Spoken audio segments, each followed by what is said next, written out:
በያላችሁበት የጌታ ሰላምና ጸጋ ይብዛላችሁ። ይሄ መጨረሻው ዘመን ስንል ምን ማለታችን ነው? ይሄ መጨረሻው ዘመን ብለን የምንቆጥረው ዘመን ከየት ዘመን ጀምሮ ተቆጥሮ ነው መጨረሻ የተባለው የሚል ጥያቄ በጣም ጥሩ ጥያቄ ነው። በመጽሐፍ ቅዱስ በአንደኛ ተሰሎንቄ ምዕራፍ 5:1-2 ላይ ምን ይላል? ወንድሞች ሆይ ስለ ዘመናትና ስለ ወራት ማንም እንዲጽፍላችሁ አያስፈልጋችሁ። የጌታ ቀን ሌባ በሌሊት እንደሚመጣ እንዲሁ ይመጣ ዘንድ ራሳችሁ አጥብቃችሁ አውቃችኋል ይላል አንደኛ ተሰሎንቄ ላይ። ስለዚህ ዘመኑ ድንገት እንደ ሌባ ኢየሱስ ክርስቶስ like a thief in the night ሌባ በሌሊት እንደሚመጣ ድንገት እንደሚሆን አስደናቂ እንደሚሆን የጌታ መምጣት በግልጽ እንደሚሆን ጳውሎስ በመጽሐፉ ላይ ጽፎታል። ስለዚህ ይሄ ሰው ሰራሽ ትንቢት አይደለም፣ ወይም ደግሞ ቤተክርስቲያንን ለማሟሟቅ ሰው አሜን እንዲል የሚሰበክ ስብከት ሳይሆን it's a warning ማስጠንቀቂያ ነው። ዘመን ይደመደማል፣ ዘመን ያልቃል ብሎ ይናገራል። ጥያቄው ምንድነው? ይሄ ዘመን የመጨረሻ ዘመን ስንል ምን ማለታችን ነው? መጨረሻ እስከየት ተጀምሮ ነው መጀመሪያ የሚለው ጥያቄ እሱ ማየታችን ጥሩ ነው። መጽሐፍ ቅዱስን ሄደን ስናጠና ከ7 እስከ 8 የሚሆኑ ዘመናትን ይጠቅሰዋል።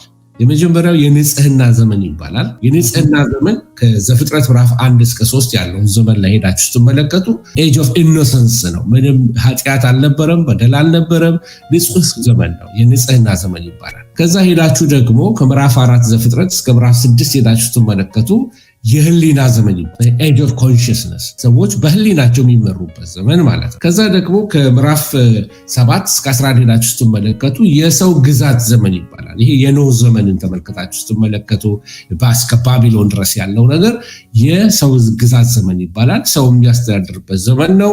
ብዙ ጥንቅጥ የወጣበት ዘመን ነው። ከዛ ከምዕራፍ 12 በኋላ የአባታችን የአብርሃም የሱ ጥሪ ጀምሮ የተስፋ ዘመን ይባላል። ስለዚህ ከአብርሃም እስከ ሙሴ ያለው ዘመን የተስፋ ዘመን ይባላል። ከዛ ደግሞ ከሙሴ ጀምሮ እስከ ኢየሱስ ክርስቶስ መስቀል ላይ ተፈጸመ የሚለው ቃል እስኪወጣበት ጊዜ ድረስ የሕግ ዘመን ይባላል። ስለዚህ ሕግ ተፈጸመ፣ ኢየሱስ ክርስቶስ ተፈጸመ ብሎ የዘጋው ያንን ነው አንዱ። ስለዚህ የሕግ ዘመን ይባላል። ከአባታችን ከአብርሃም ዘመን አምጥቶ የሚጨርሰው እዛ ሕግ ከጨረሰ በኋላ ይቅርታ የሙሴ ዘመን ካለ ወይ የሙሴ ሕግ ዘመን ካለቀ በኋላ ኢየሱስ በመስቀል ላይ የሚጀምረው ነገር ምንድነው? የጸጋ ዘመን። መስቀሉ የሚጀምረው የጸጋን ዘመን፣ የቤተ ክርስቲያን ዘመን የአሕዛብ ሙላት ይባላል በዳንኤል ቋንቋ ወይንም በሮሜን ቋንቋ። ስለዚህ የአሕዛብ ሙላት ይሆናል። ስለዚህ ከአሕዛብ ሙላት በኋላ የሚመጣው የክርስቶስ ኢየሱስ ዳግም ምጽአት ሆኖ ከዛ በኋላ የሚሆነው የመከራው ዘመን ይባላል። ይሄ ደግሞ የያዕቆብ መከራም ተብሎ ተጠርቷል። ያዕቆብ መከራ በሌላ ስሙ ደግሞ 7ኛ ሱባኤ ተብሎ በተለያዩ ስሞች እንደተጠራ ላሳያችሁ ብዬ ነው። ይሄ 7 ዓመት የሚቆየው ጊዜ የመከራ ዘመን ይባላል። ስለ 7 ዓመቱ ከየት መጣ ምናምን ለምትሉ ሰዎች ካላችሁ ዳንኤል ላይ ሄዳችሁ ስትመለከቱ ዳንኤል 9 ላይ ስለ 7 ሱባኤ ይናገራል። 7ውን ሱባኤ እየተነተናችሁ እየሸነሸናችሁ ታሪክ ጋር አስታዛመዱት ኤግዛክትሊ የሚመጣው ነገር ልክ የእስጢፋኖስ ተወግሮ እስከሚሞትበት ቀን ድረስ ያ 490 ተብሎ የተነገረለት የትንቢት ዘመን የሚፈጸምበት ይሆናል። በካልኩሌሽኑ መሰረት ሳባቲካል ካውንቲንግ ይባላል። ይህንንም ካላስታወሳችሁ አትጨነቁ፣ መጽሐፍ ይዛችሁ ታነቡታላችሁ። ሌላው የሺህ ዓመት መንግስት የሚባላል። የሺህ ዓመት መንግስት ኢየሱስ ክርስቶስ ከመላእክቱ ጋር ታጅቦ እግሮቹ በደብረ ዘይት ተራራ ላይ ሲረግጡ ሊትራሊ መንግስትን ከዓለም ሁሉ ላይ ከአንታይ ክራይስቱ ላይ ወስዶ ለ1000 ዓመት ያህል ጌታችን ኢየሱስ ክርስቶስ በምድር የሚገዛበት በአካል በምድር ለ1000 ዓመት በኢየሩሳሌም ተቀምጦ የሚገዛበት ይሆናል። ይህንን ለመቀበል ለብዙዎች ይከብዳቸዋል። ይሄ ለዚህ ነው እነዚህ ሂስቶሪስት የሚባሉት ኢንተርፕሪቴሽን የሚያደርጉ ወይም አይዲያሊስቶች የሚባሉት ኖ ኢየሱስ ሊትራሊ ደብረ ዘይት ላይ አይቆምም። ኢየሱስ የሚለው ምንድነው? በሰው ልብ ውስጥ መጥቶ ይገዛል ማለቱ ነው ይላል። ይሄ ማለቱ ነው ብለን የእኛን ሀሳብ ኢንተርቴን ማድረግ የለብን። let the word speak ቃሉ በራሱ ይናገር። ስለዚህ በጣም ጥንቃቄ ልናደርግ ይገባናል። ሌላ አሁን ያለንበት ዘመንን መጽሐፍ ቅዱስ ሚስጥር የነበረ ዘመን ነው ይላል። አሁን ያለንበት ይሄ የመጨረሻው ዘመን ነው ወይ ለሚለው ጥያቄ መልስ ለመስጠት እና የመዳን ቀን ተብሎ ተጠርቷል። ይሄ የመጨረሻው ዘመን አሁን ያለንበት ዘመን ሚስጥር የነበረ ነው። ለምን ጳውሎስ ከቀደሙት ነቢያት አንድም እንኳን ይችን ከመስቀሉ ጀምሮ እስከ ኢየሱስ ክርስቶስ ከ1000 ዓመቱ መንግስት እስከሚመጣበት ጊዜ ድረስ ያለው ያንን ጋር ነቢያት አልተነበዩ፣ ስለ ቤተ ክርስቲያን አልተናገሩ። ስለዚህ ሚስጥር ነበረ። ለማ ተገለጠ? ጳውሎስ። ይህንን ኤፌሶን 3 ላይ ተመለከቱታላችሁ። ስለዚህ ሚስጥር የነበረ ነው ያ ዘመን። በዚህ ምስጢር የነበረውን ዘመን ለእኔ ለጳውሎስ እንደ ጭንጋፍ ለሆንኩት ተገለጠልኝ፣ ከሁሉ በልጬ አይደለም አለ። ነገር ግን ስለ ቤተ ክርስቲያን ዘመን፣ ስለ ቤተ ክርስቲያን መልእክት፣ አሕዛብና አይሁድ አብረው እንደሚወርሱ፣ የጥል ግድግዳ በክርስቶስ መስቀል እንደፈረሰ፣ ይህን የምስራች የሚነግረን ማን ነው? ጳውሎስ ነው። ተገለጠለት ስለዚህ ዘመን እና የመዳን ቀን ብሎ ጠርቶታል። የወንጌል ዘመን ነው። ወንጌል በኃይል የሚሰበክበት ዘመን ነው። አሁንም ወንድሜና እኔም እንደምናደርገው ሌሎችም ወገኖቻችን እንደሚያደርጉት ፍጥረት ሁሉ ወንጌል እንዲሰማ የወንጌል ዘመን ተብሎ ይጠራል። እንደገና የቤተ ክርስቲያን ዘመን ተብሎ ይጠራል። የጸጋ ዘመን ተብሎ ተጠርቷል። የአሕዛብ ሙላት ዘመን ተብሎ ተጠርቷል። ሌላው ደግሞ የመንፈስ ቅዱስ ዘመን ነው። ስለዚህ የጸጋ ዘመን ነው፣ የመንፈስ ቅዱስ ዘመን ነው፣ የወንጌል ዘመን ነው፣ የቤተ ክርስቲያን ዘመን ነው፣ የመዳን ቀን ነው። ይሄ አሁን ስላለንበት ዘመን የተሰጠ ስም ነው።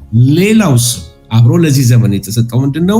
ወንጌል በኃይል እየተሰበከ ስላለ ከመቼውም ዘመናት በላይ ከመቼውም ጊዜ የበለጠ ወንጌል እንደዚህ ዘመን አልተሰበከም። እንደዚህ ዘመን በሚዲያዎች፣ በሶሻል ሚዲያዎች፣ በቴሌቪዥኖች፣ በሬዲዮኖች፣ በመጽሐፍቶች ቴክኖሎጂውን በሙሉ በመጠቀም ቤተክርስቲያን ዓለምን እየሸፈነች ነው ያለችው በመልእክቷ ማለት። ይሄ ዘመን በኃይል ወንጌል የሚሰበክበት ዘመን ስለሆነ አንዱ የዘመን መጨረሻ ምልክት የወንጌል መሰበክ። ስለዚህ የወንጌል መሰበክ ምልክት ስለሆነ yes indeed ይሄ ዘመን የመጨረሻው ዘመን ነው እንላለን። ስለዚህ የዘመኑ ጅማሬስ ከየት ተጀመረ የሚለውን ጥያቄም አብሮ ማየት ጥሩ ነው። ምክንያቱም ለሰዎች የመጨረሻ ዘመን ሲባል ክፉ ነገር ብቻ የሚመጣ ነው የሚመስላቸው። የመጨረሻው ዘመን ሲባል ይሄ አሁን ያለው ትውልድ ልክ እንደ ኖህ እንደነበረበት ትውልድ ከጥፋት ውሃ በፊት ያለ ትውልድ የመጨረሻ በምጣር ጫፍ ላይ ያለ ትውልድ እንደሆነ ቅዱሳት መጽሐፍትና ትንቢቶች ሁሉ ይናገራሉ። ስለዚህ የዘመኑ አቆጣጠርን የጀመርነው ከጫፍ ጀምረን ነው። ከንጽህና ዘመን ጀምረን እስከ ሕሊና ዘመን፣ እስከ ሰው ግዛት ዘመን፣ እስከ ሺህ ዓመት ዘመን ብለን ነው እና ከዛ ጀምሮ ነው የቆጠርነው ማለት ነው። መጨረሻ ዘመን ነው ስንል ምልክቶቹን እያየን ነው። የዘመኑ መልክ እየታየ ነው። it's the beginning of the end የመጨረሻው መጀመሪያ ነው። ነገሮች ወደ መደምደም እያረጉ ነው። እስካሌት እያረገ ነው። ሲቹዌሽኖች በሙሉ በኋላ ላይ ዲቴል ለማብራራት ሞክራለሁ። መጽሐፍ እስራኤልን ካወጣህ ከመጽሐፍ ቅዱስ ውስጥ መጽሐፍ ቅዱስ የለም። መጽሐፍ ቅዱስ እና የእስራኤል ታሪክ አንድ ነው። በእስራኤል ታሪክ ውስጥ እግዚአብሔር ራሱን ገልጧል። በአብርሃም እግዚአብሔር ራሱን ገልጧል። በይስሐቅ እግዚአብሔር ራሱን ገልጧል። በያዕቆብ እግዚአብሔር ራሱን ገልጧል። በዮሴፍ እግዚአብሔር ራሱን ገልጧል። እነዚህ አባቶቻችን ብለን የምንጠራው ኦልድ ተስተመንት በአጠቃላይ አዲስ ኪዳንን ብትመጣ ከሐዋርያት ውስጥ ብትመለከተው ምናልባት ከሉቃስ በስተቀር ሁሉም አይሁዶች ናቸው። ስለዚህ የመጨረሻው ዘመን ከእስራኤል ጋር ግንኙነት ብቻ ሳይሆን የመጨረሻው ዘመን እስራኤልን ማዕከል ላይ አድርጎ የሚፈጸም in the center ናት። እስራኤልን በቃ ኢንቮልቭ ማድረግ ነገር የለም። በቃ የትንቢት መዲና ናት እላለሁ። በቃ የትንቢት መዲና ናት። በቃ ትንቢት ሁሉ የሚሽከረከረው በእስራኤል ዙሪያ ነው። ትክክለኛ የፕሮፌሲ ተማሪዎች፣ ትክክለኛ የፕሮፌሲ አስተማሪዎች እስራኤልን ማዕከል ያደርጋሉ። እስራኤልን ይዘው ነው ኢንተርፕሬቴሽናቸው ሁሉ የሚሄደው። ምክንያቱም ብሉይም ይሁን አዲስም ይሁን አክሲስ አድርገው የሚሽከረከሩት በእስራኤል ላይ ነው። በተለይ ኢየሩሳሌም የትንቢት ማዕከል ናት፣ የዓለም ማዕከል ናት። በመጽሐፍ ቅዱስ ውስጥ ስለ እስራኤል የተነገሩ ብዙ ያልተፈጸሙ ትንቢቶች አሉ፣ የሚፈጸሙም ትንቢቶች አሉ። ለምሳሌ ልንገራችሁ። በሁለተኛው ዓለም ጦርነት ጊዜ ወደ ኋላ ልሄድ እስከ መጨረሻ ልሄድና በ70 ዓመተ ምህረት በአይሁዶች በተበተኑበት ጊዜ አንቲዮከስ ኤጲፋነስ የሚባለው ሰው መጥቶ አሳማ በኢየሩሳሌም መቅደስ ውስጥ አርዶ መቅደሱን ካረከሰ በኋላ እስራኤል ተበትነዋል። ከዛ መቃባውያን ተነስተዋል። ብዙ ታሪኮች ልነግራችሁ እችላለሁ። እሱን ትቼ ማሳዳ ላይ የሆነው ታሪኮች እዛ ቦታ ላይ የተከናወነው በሮማውያን መካከልና በአይሁድ መካከል በቀናተኞች ወይንም ደግሞ በዜለት በሚባሉት በእነሱ መካከል የሚገርም ታሪክ ነው። እንግዲህ ወደዛ ሄደ በ70 ዓመተ ምህረት ላይ ወደሆነው ታሪክ ላይ ሄደን እስራኤል ከተበተነች በኋላ እስከ 1948 ድረስ እስራኤል የምትባለው ምድር በመጽሐፍ ላይ ታዋት ይሆናል እንጂ ምድሪቱ ራሱ ፓለስታይን ተብሎ ነው። ፓለስታይን የሚለው ታሪክ የመጣው እስራኤል ከተበተነች በኋላ እና እስራኤል በ1948 በሁለተኛው ዓለም ጦርነት ሂትለር ከ6 ሚሊዮን በላይ አይሁዶችን ከጨፈጨፋቸው በኋላ የግድ ሲሆንባቸው የባልፎር ስምምነት ተደርጎ በእንግሊዝ በላይነት የባልፎር ስምምነት ተደርጎ እስራኤል ወደ ምድሪቱ መመለስ ሲጀምሩ አይሁዶች ለመጀመሪያ ጊዜ 1948 ላይ በዩናይትድ ኔሽን በተደረገው ስብሰባ ላይ ዩናይትድ ኔሽን እስራኤልን እንደ አገር አልኮ ልክ ሲቀበል ወደ ቦታዋ ኢንስቲትዩት ስትመለስ ያ ታሪካዊ ነው። ለብዙ ዘመን በኋላ በውኑ አገር በአንድ ቀን ይመሰረታልን የሚለው ትንቢት ተፈጸመ በኢሳይያስ ላይ። በአንድ ቀን እስራኤል የምትባል ሀገር በአንድ ጊዜ መጣች። ዋይ ተበትነው ነበር በዓለም ዙሪያ ሁሉ። ስለዚህ መጽሐፍ ቅዱስ ስለዚህ ሲነግረን የበለስ ማቆጥቆጥ ይለዋል። ይሄንን ኢንሲደንት በለስ አቆጠቆጠች። ይሄ ትንቢት የተናገረው ጌታ ኢየሱስ ክርስቶስ ነው። በለስ ስታቆጠቁት የዛን ጊዜ ዘመኑ እንደደረሰ ወቁ ይላል። ስለዚህ ያ ዘመን ከ1948 በኋላ የዘመን መምጣት ጫፍ ላይ እንደደረስን ምልክቶችን እያየን ነው። ብዙ ትንቢቶች እየተከታተሉ እየፈጠኑ ነው። ስለዚህ አንድ የእግዚአብሔር ካላንደር ናት ብዬ የምለው ምንድነው? በቃ የእግዚአብሔር ትንቢትን ለማየት ከፈለግን የግድ እስራኤልን ማየት አለብን ብለው ለዚህ ነው የበለስ ማቆጥቆጥ በዛ ተፈጽሟል። ሌላ እግዚአብሔር እስራኤልን ባማከለ ሁኔታ ትንቢቶች ሁሉ እንዲገጣጠሙ አድርጓቸዋል። ለምሳሌ ጸረ ክርስቶስ የሚነሳው በአይሁድ ሕዝብ ላይ ነው የሚሆን። ያ ነው የመጨረሻው ዘመን ሰባኛው ሱባኤ በአይሁዶች ላይ የአይሁድ የመከራ ዘመን ነው፣ የያዕቆብ መከራ ነው ብለን የምንለው። ጸረ ክርስቶስም ታርጌት የሚያደርገው አይሁዶችን ነው። ስለተመረጡት ቀናቶቹ ያጥራሉ ብሎ ጌታ ኢየሱስ ክርስቶስ የተናገረው የተመረጡት አይሁዶች ናቸው። እንዳትሳሳቱ። አንዳንድ ሰዎች ለክርስቲያኖች ያደርጋሉ። ክርስቲያኖች የሉም በዛ ሰዓት ላይ። ስለዚህ ስለተመረጡት እንደውም የእስራኤልን አገሮች አልፋቸው አትሄዱ፣ አጭር ጊዜ ነው የሚሆነው። ቀኖቹ ያጥራሉ። 3 ዓመት ተኩል ታላቁ የመከራ ዘመንን ነው የሚናገረው። ስለዚህ ቀናቶቹ ያጥራሉ የተባለውም ለአይሁድ ሕዝብ ነው። ሁለቱ ነቢያቶች ጆንሰን እና ፒተርሰን የሚባሉ እንግሊዞች አይደሉም፣ ወይም ደግሞ አሜሪካኖች አይደሉም።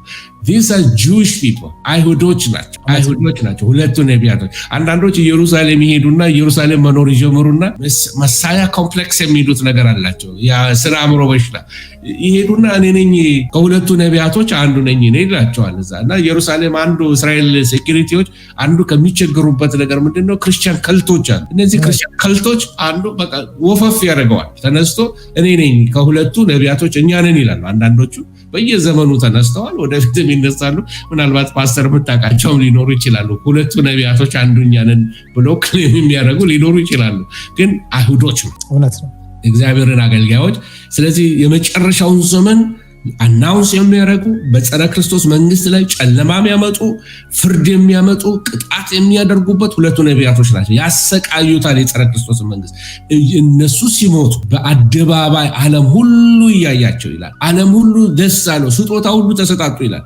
ለምን? የእግዚአብሔር እውነተኛ ነቢያቶች የእግዚአብሔርን ጀጅመንት ዲክሌር ያደረጉ ነበረ። ስለዚህ ሁለቱ ነቢያቶች ይሁዲዎች ናቸው።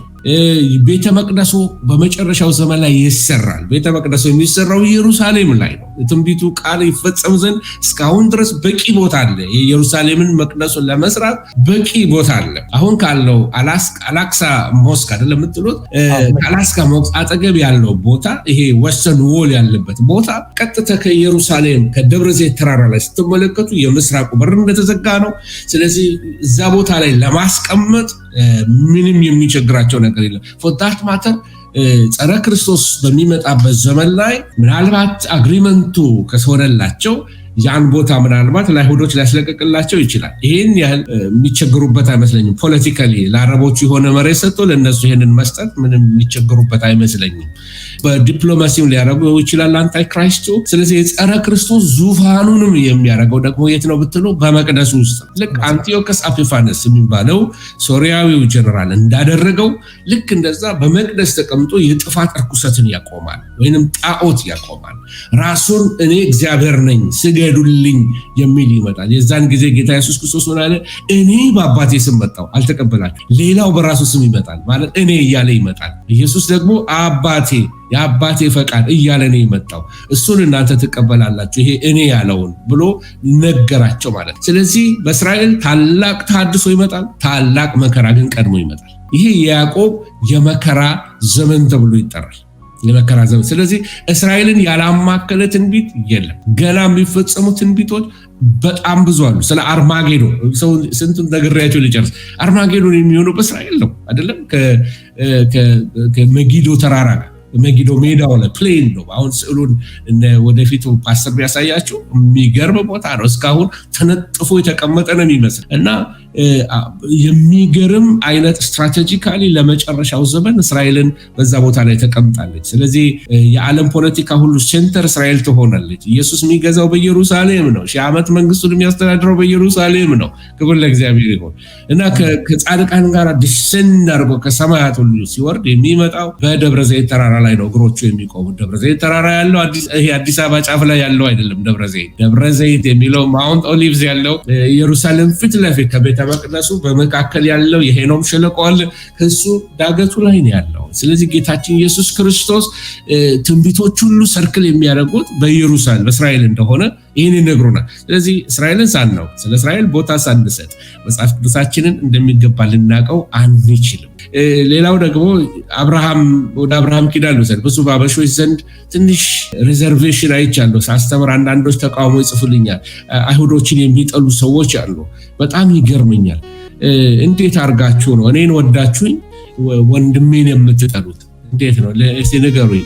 ኢየሱስን ወደን እንዴት ወንድሞቹንና ቤተሰቦቹን እንጠላለን? አይሁዶችን እንጠላቸዋለን? ይሄ ማለት ፖለቲካሊ አሁን ያለችው እስራኤል አሁን ያለችውን እስራኤል ብቻ አይደለም። ኢየሱስ በኢየሩሳሌም ተቀምጦ ዓለምን ሁሉ ይገዛል እና ነገስታት ሁሉ ስጦታ ይዘው የሚሄዱት ወደ ኢየሩሳሌም ይሆናል። ይሰግዱለታል። ዓለምን ሁሉ ያስተዳድራል። የሚፈረድባቸው በዛ በኢየሩሳሌም ይሆናል ቅጣታቸውን የሚቀበሉ። ስለዚህ ስለ ሚሌኒየሙ ስለ ሺህ ዓመት መንግስት አሁን ለመንካትም ጊዜ አይበቃም። ስለዚህ የመጨረሻው ዘመን ውስጥ ነው ያለ ነው። የመጨረሻው ዘመን ደርሷል ነው የምንለው እና እስራኤል ደግሞ በዚህ መካከል ላይ ዜናዎችን ተመልከቱ። የእስራኤል ዜና አካባቢ ላይ አክቲቭ ነው። ግሎባል አንድ ነገር እስራኤል ላይ ከሆነ ግሎባል ነው። ግን አንዳንድ ጊዜ ቅድም ጀምሬ ያቆምኩት ልተው። ለምሳሌ በእስራኤልና በፓለስቲኒያ መካከል በፍልስጤም መካከል ያለው ኮንፍሊክቶች አንድ የእስራኤል ወታደር ለምሳሌ አንድ የፍልስጤምን ወጣት ልጅ ዲስሪስፔክት አደረገ ወይም አንድ ነገር አደረገ ቢባል ሰዎች ጥላቻ ይገባቸዋል። የመርህ ጉዳይ ነው። ምድሪቱ የማናት ነው? ምድሪቱን እግዚአብሔር በአብርሃም ኪዳን መሰረት ምድሪቱን ለእስራኤል ሰጥቷል። የእስራኤል ምድሪቱ በነገራችን ላይ የእግዚአብሔር ናት። የእግዚአብሔር ናት። አንድ ሰዓት ላይ እግዚአብሔር ካላከበሩኝ ውጡልኝ ብሎ ልክ ምንድነው ይባላል ጭሰኛ ወይንም ደግሞ ምንድነው ቴናንት ነው ምንድነው በአማርኛ በዚህ በእንግሊዝኛ ቴናንቶችን ውጡልኝ ቤቴን የተከራያችሁ ውጡልኝ ማለት ይችላል አይደል? ልክ እንደሱ ማለት ነው። እግዚአብሔር ከምድሪቱ ላይ ውጡልኝ ይላል ኃጢአት ሲያበዙበት። ስለዚህ ነው ወደ ባቢሎን ይላካቸው። ሰንበትን ማቆሙ ለብዙ ዓመታት ያህል። ስለዚህ 490 ዓመት ተቀምጠው አስራትን ስላላወጡ ምንድነው የሚባለው አስራት ስላችሁ የሰንበት አስራት ስላላወጡ የ490 ዓመቷን 70 ዓመቷን ሂሳብ አስከፈላቸው። 70 ዓመቷን ወደ ባቢሎን ወሰዱ። ስለዚህ እግዚአብሔር ላይ ብልጥ ልንሆን አንችልም እላለሁ ሁሉ ጊዜ። ካልኩሌት አድርጎ 70 ዓመት በባቢሎን ታሽተው ተመልሰዋል። ለምን? ኃጢአታቸው ስለበዛ። ስለዚህ ምድሪቱ የእግዚአብሔር ናት። የትንቢት ምድር ናት። ትንቢት የሚፈጸምባት ምድር ናት። የእግዚአብሔር ካላንደር ናት። የእግዚአብሔር ሰዓት ናት። ዘመኑን መመርመር የሚፈልግ ሁሉ እስራኤልን መመልከት አለበት ብዬ እላለሁ፣ እንደ ትንቢት አስተማሪ ማለት ነው። ዓለም አቀፋዊ ክስተቶቹ ወደ አንድ ክላይማክስ ወይንም ወደ አንድ ከፍ ወዳለ ትንቢታዊ ነገር እየወሰዱን እንደሆነ ጌታ አስቀድሞ ነግሮናል። ቅዱሳት መጽሐፍት ሁሉ ይነግሩናል። እና ግሎባሊ አሁን የምናየው ምንድነው? መጠናቸው የጦርነት ወሬ ትሰማላችሁ ይላል መጽሐፍ ቅዱስ። በየዘመኑ የጦርነት ወሬ እየተሰማ ነው ያለው። የቴክኖሎጂው እድገት አለ እና መጠነ ሰፊ የሆነ ጦርነቶች እንመለከታለን። ማቴዎስ 24 እንደሚነግረን እንደገና ሉቃስ ራዕይ 6:4 እንደሚነግረን መጠነ ሰፊ የሆኑ ጦርነቶች እየሰፉ ይመጣሉ። ጦርነት አጀማመራቸው አሁን አገሮች አይዋጉ እንጂ ሁሉም አርምድ ናቸው። በቃ ሁሉም ወደ ኒውክሌር ፓወር ውስጥ ለመግባት በቃ የነገሮች ወሳኝ እንደሆነ ገብቷቸዋል። ኒውክሌር ካለኝ ማንም አይደፍረኝም የሚል አቲቲዩድ በአገሮች ላይ ትመለከታለህ። የነ አህመዲነጃድ አቲቲዩድን ተመልከተው። የነ አያቶላ እንትናቸው ያንን ኒውክሌር ከያዙ ሪጂናል ድሮ ዓለም በሁለት ነው የተከፈለችው። ዌስትን ኢስት ብለው ነው የተከፈለው። ዌስት ምዕራባውያኖች አሜሪካንን ይዘው፣ ኢስቶች ደግሞ ከራሽያን ጋር ነበሩ። አሁን ያለው የወርልድ ኦርደር በኋላ መጣበታለሁ። የዓለም ስርዓት ግን ሪጂናል ሊደሮች ሪጂናል የሆኑ ሀያላኖች እየወጡ ነው። ልክ የጎበዝ አለቃ አይነት፣ ይሄ የሰፈር አለቃ አይነት።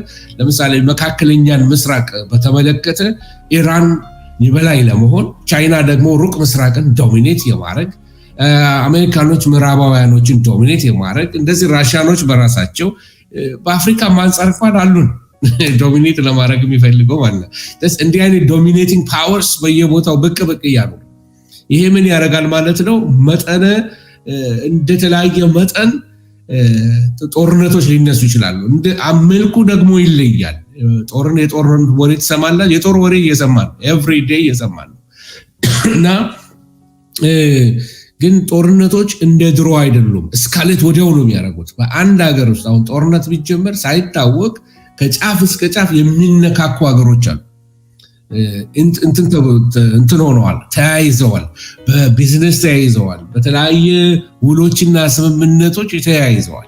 ከዚህ የተነሳ በአንድ ቦታ ላይ በቃ የሆነ እሳት ከተጫረ እስከ ጫፍ ነው የሚሄደው እና የፖለቲካል ጨዋታዎች እየበዙ ነው ያለው። ስለዚህ ራሱ የጦር ወሬ ራሱ አንዱ በህዝብ ላይ ጭንቀት ያመጣል፣ ረብሻ ያመጣል፣ የሰውን ደስታና ሰላም ይወስዳል። የሰው ልጅ የማይመች ለሰው የማትመች ዓለም እየሆነች ነው ዓለማችን ያለችው።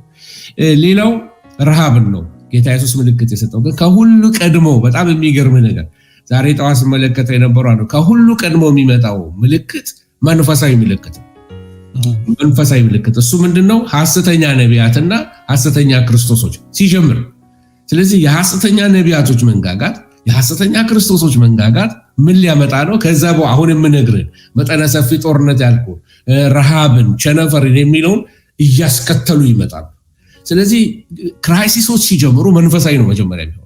ዳንኤል ላይ ቅድም አንድ የጠቀስከው ነገር አለ በንግግርህ ላይ፣ እሱን እየተናገርክ ዳንኤል ላይ ያለው ጥቅስ ትዝ አለኝ። ነፋሳት በባህር ላይ በታላቁ ባህር ሜዲተራኒያን ላይ ማለት ነው በአራቱም አቅጣጫ ያሉ አራት ነፋሳት መጥተው ተጋጩ ይላል። የሚነግረው ግሎባል ስለሆነ ጦርነት ነው የሚናገረው። ግሎባል ስለሆነ ረብሻ ነው የሚናገረው። ቅድም ያነሳነው አርማጌዶ ምናምን ያልነው ጎግ ማጎግ የምንለው ማለት ነው። ስለዚህ ታላላቅ የሆኑ ጦርነቶች ይነሳሉ። ረሃብ ተነስቷል። በተለያየ ዘመን የተለያየ ረሃቦች ተነስተዋል። ግን በመከራው ዘመን ላይ የሚሆነው ረሃብ ግን ይሄ ነው የሚባል አይደለም፣ በቃልም የሚገለጥ አይደለም። ታላላቅ የመሬት መንቀጥቀጦች ይነሳሉ። ኢቭን ኢየሩሳሌምን 2-3 ቦታ የሚቆርጥ መሬት መንቀጥቀጥ ይነሳል በመጨረሻው ዘመን። ታላቂቱ ከተማ እንኳን ይላል ቅድስቲቱ ከተማ 3 ቦታ የሚከፍል ትልቅ የሆነ የመሬት መሰንጠቅ በምድሪቱ ላይ ይመጣል። በቅዱሳት መጽሐፍ ላይ የተጻፈው ነው። ስለዚህ ቸነፈሮች ይነሳሉ። አስከፊ የሆኑ ወረርሽኞች ይነሳሉ። በሀገራችን ለምሳሌ የህዳር በሽታ የሚባል ነበረ በአንድ ዘመን ላይ። ይሄ የህዳር በሽታ ማለት ስፓኒሽ ፍሉ ማለት ነው። ብዙ ህዝብ የቀጠፈ ነው። ወደ 22 ሚሊዮን ሰዎች ሞተዋል ይባላል። በጣም በሚገርም ሁኔታ እና የወንጀል መስፋፋቶችን ታያለ። ወንጀል ብዬ ስናገር ሰውን መግደል ብቻ ሳይሆን በተለያየ ሌቭል ክራይሞች ይሰራሉ። ድሮ ሌባ በር ስሮ ነው የሚሰርቀው ወይም ባንክ ሄዶ ነው የሚሰርቀው። አሁን ግን ቤቱ የኮምፒውተር ቁልፍ እየነካካ ሀክ አድርጎ ገንዘብን ከአንድ ባንክ ወደ አንድ ባንክ ማሸሽ መስረቅ ይችላሉ። የክራይም ሌቭሉ እየጨመረ ነው ያለው። ወንጀል እየተስፋፋ ነው ያለው። ሰዎች ምድርን እያበላሿት ነው ያለው። ኢንጀስቲስ በምድር ላይ አለ። የሰው ደም በከንቱ ይፈሳል። እግዚአብሔር ደግሞ ደምን የሚያፈስ ደሙ ይፈሳል ይላል። ቃኤል ወንድሙን አቤልን ከገደለ በኋላ የወንድሜ ደም ወደ እኔ ይጮሃል። ስለዚህ ደሞች ይጣራሉ ወደ እግዚአብሔር። ዓለም አቀፍ ክስተቶችን ስትመለከት ብዙዎቻችን የምናየው ያለንበትን አካባቢ ወይንም ደግሞ ዞን ነው። አንተ ብትነግረኝ በእስራኤል ኤሪያ በአረቡ ዓለም ያለውን ልትነግረኝ ትችላለህ። እኔ እዚህ በሰሜን አሜሪካ ያለውን ልነግርህ እችላለሁ። አውሮፓ ያለው ዓለም ሁሉ ግን ብንሰማ፣ ዜናዎች ቢሰሙ፣ ቴሌቪዥኖች ቢከፈቱ ባድ ኒውስ በዝቷል። ቴረር በዝቷል፣ ግፍ በዝቷል፣ በሽታ በዝቷል፣ አመፅ በዝቷል፣ ኢንጀስቲስ ወይም ፍትህ መጓደል በዓለም ዙሪያ ላይ በዝቷል። ስለዚህ ሰዎች ምድርን እያበላሿት ነው። የኖህ ዘመን አንዱ ጀጅመንት የመጣው ምድር ተበላሸች በእግዚአብሔር ፊት። እግዚአብሔርም ሰውን በመፍጠሩ ተጸጸተ ይላል መጽሐፍ ቅዱስ። ስለዚህ ህብረተሰብ እሴቶቹ ፈርሰውበታል። የሰዎች ባህሪ ተበላሽቷል። የሰዎች ካራክተራቸው አለመታመን፣ ውሸት፣ ኢንቴግሪቲ መጥፋት፣ የማያመሰግኑ መሆን፣ ታማኝ አለመሆን፣ ለእርቅ እምቢ የሚሉ እርቅ የማይሰሙ ስም አጥፊዎች መሆን የውጭው ባይገርመንም ከዳተኝነት፣ ጨካኝነት፣ መልካም የሆነውን አለመውደድ፣ ግትሮች በኩራት የተነፉ ይለዋል መጽሐፍ ቅዱስ በሁለተኛ ጢሞቴዎስ ላይ በፕራይዳቸው እስከ ላይ ይወጣ። ኢትስ አሜዚንግ። ቴልአቪቭ ከተማ ላይ ፕራይድ ተብሎ አንድ ባለፈው ዓመት ነው በ70ኛ ዓመታቸው ላይ በፕራይድ ሰዶማውያን ካልጠፋ ምድር ካልጠፋ ዓለም ኒውዮርክና ቶሮንቶ ላይ ሲያደርጉት አይገርምንም። የድፍረታቸው ድፍረት የእግዚአብሔርን ቁጣ ለማነሳሳት ቴልአቪቭ ከተማ ላይ በቅድስቲቱ ምድር ፕራይድ ዓለምን ያናወጠ የፕራይድ ሰልፍ ነበር። አንተ እንግዲህ እዛው ቀርብ ስላለ አይታወቃል። እንዴት አሳፋሪ ነው! አዶኖ ዳጤዎቹ እንዴት ዝም እንዳሉ አላውቅም። በጣም እንዲህ አይነት ነውር በምድሪቱ ላይ መደረጉ በጣም አዝኛለሁ። በጣም የእግዚአብሔርን ቁጣ የሚያነሳሳ የሶዶማዊነት ነገር በዓለም የሰዎች ኩራታቸው ሆኗል። የአሜሪካ መንግስት በጌ ባንዲራ ዋይት ሃውስን ያደመቁበት በጌ ፕራይድ ዴይ የዛለታ ባንዲራ በየአሜሪካ ኤምባሲ እንዲሰቀል ማድረግ የጌ ባንዲራ በዲሞክራሲ ስም ማለት ነው። በዲሞክራሲ ስም እንዲህ አይነት ነውሮች እየገነኑ የወጡበት ዘመን ላይ ያለ ነው። ሰዎች በሀፍረታቸው በነውራቸው ሊያፍሩ ሲገባቸው ትምክት ሆኖላቸዋል። ሰዶማዊነት የሚያኮራ እንደ አንድ ስታይል እያረጉት ነው ያሉት። እንደ አንድ ስታይል ላይፍ ስታይል እያረጉት ነው እና ብዙዎች በዛ ወጥመድ እየተያዙ ነው። ብዙ የአበሻ ልጆች ሳያስቡት በቃ አይደለም ከነጮቹ ጋር ሚንግል ለማድረግ ለመግባት በእነሱ ላይፍ ስታይል ውስጥ እየገቡ ነው። የድራግ ካልቸር፣ ሃሺሽ፣ የተለያየ ነገሮች ህብረተሰቡን ኢንፌክት እያደረጉት ነው። ስለዚህ አሁን ያለንበት የዓለም ክስተት ምን ይመስላል? በጣም ሰዓቱ በጣም የሚያስፈራ የኖህ ዘመን ይመስላል። የኖህ ዘመን አመፅ ላይ ጣራ ላይ ወጣበት ነው። የእግዚአብሔርን ቁጣ ትሪገር የሚያደርጉ አመፆች በዓለም ላይ የበዙበት ነው። ሰው እግዚአብሔርን የማይፈራበት ዘመን ላይ ደርሰናል። ኃጢአት የማያሳፍር ኃጢአት ደፋር የሚያደርግ ኃጢአት እንደ ጽድቅ የሚታይበት ሆኗል። እንደውም በዚህ ዘመን ላይ ኢየሱስ የሚለው ቃል ሲሰማ ሰዎች ይዘገንናቸዋል፣ ይቀፋቸዋል። ሚዲያ ላይ የኢየሱስ ስም የረከሰ ስም አድርገውታል። ይሄ ነውር የሚናገሩበት ቃል አድርገውታል። ያው እናንተ ታውቁታላችሁ። በዛ አካባቢ ላይ ቃሉን አልጠራውም እና ነውረኛ የሆነ ትውልድ እየወጣ ነው ያለው። ሴም ታይም እንድንመለከተው የሚያስፈልገው ነገር ደግሞ ካላንደሩን ግሎባል ካላንደሩን የእግዚአብሔርን አጀንዳ ስንመለከት የህብረተሰብ እሴት ፈርሷል። ኢሞራሊቲ ወደ ቸርች ገብቷል። የቤተክርስቲያን ሜሴጆች እየተበላሹ ክርስቶስ የተሰቀለውን ክርስቶስን ሴንተር የማያረጉ መልእክቶች መድረኮቻችንን የሰው የሚሸቱ መልእክቶች ሰው የሚሸቱ ሞቲቬሽናል ስፒኪንግ የሆነ አይደለም የሰው ስሜት የሚኮረኩሩ እንጂ ጽድቅን የማያሳስቡ ፍርድን የማያሳዩ ጽድቅን የማያገኑ መስቀሉን የማያጎሉ የኢየሱስን ውበት የማይገልጡ አስተምህሮቶች በየመድረኮቻችን እየመጡ ነው። ስለዚህ ከውስጥም ከውጭም ተሐድሶ ያስፈልጋል። የእግዚአብሔር ፍርድ ሳይመጣ ቤተክርስቲያን ልትወለወል ያስፈልጋታል። ከውስጥ ያለውን ልክ በኢዮስያስ ዘመን እንደነበረ ከመቅደሱ ጀምሮ ያጸዱ እንዳወጡት እግዚአብሔር በዚህ ዘመን መጨረሻ ላይ ከቤተ ክርስቲያን አሰስገሰስ የሚወጣበት እግዚአብሔር ከቤተ ክርስቲያን በቃ ይሄን የጨለማ ስራ፣ የመተተኛ ስራ፣ የጠንቋይ ስራ፣ አጋንንታዊ ኢስተርን ሚስቲሲዝም ከውስጥ ኢንፊልትሬት አድርጎ የገባ ስፒሪት አለ። በኋላ ላይ እናገረዋለሁ፣ ሳልናገረው አላልፍም ብዬ ይሄንን ወስኛለሁ። ስለዚህ ኢንፊልትሬት አድርገውናል ከስፒሪቹዋል ዓለም መንፈሳዊ በሚመስል ቋንቋ ከእግዚአብሔር ያልሆኑ ነገሮች እየገቡ ናቸው። ስለዚህ የዓለም አቀፋዊ ክስተቶች ያለነው ሰዓቱ የሚያሳዩን 11 o'clock ሊመሽ ነው፣ ሊያልቅ ነው። የፍቅር መቀዝቀዝ በጣም ያሳስበኛል። የቤተሰብ መፈራረስ፣ የግብረገብ መዛባት፣ ግብዝነት፣ በግልጽ የሚታይ ሃይማኖታዊ ግብዝነት እንመለከታለን። ማለት ምን ማለት ነው? ሁለት የተላ ግብዝ ማለት ቲያትረኛ ማለት ነው። ቲያትረኛ ማለት ያልሆነውን ገጸ ባህሪ ወስዶ የሚጫወት ማለት ነው። ስለዚህ ቤተክርስቲያን ያመልካላት ግብዝነት እናያለን። ስለዚህ ስለ ትንቢት ደግሞ ያሉት ነገሮች በጣም በዓለም ዙሪያ ወንጌል እየተሰበከ ነው። ቅድም እንዳልኳችሁ ሌላ በጣም ሃይላይት ላደረገው ፈልጉ ብዙ ወጣቶች ስለምታዩኝ ፌዘኝነት በምድር ላይ በጣም በዝቷል።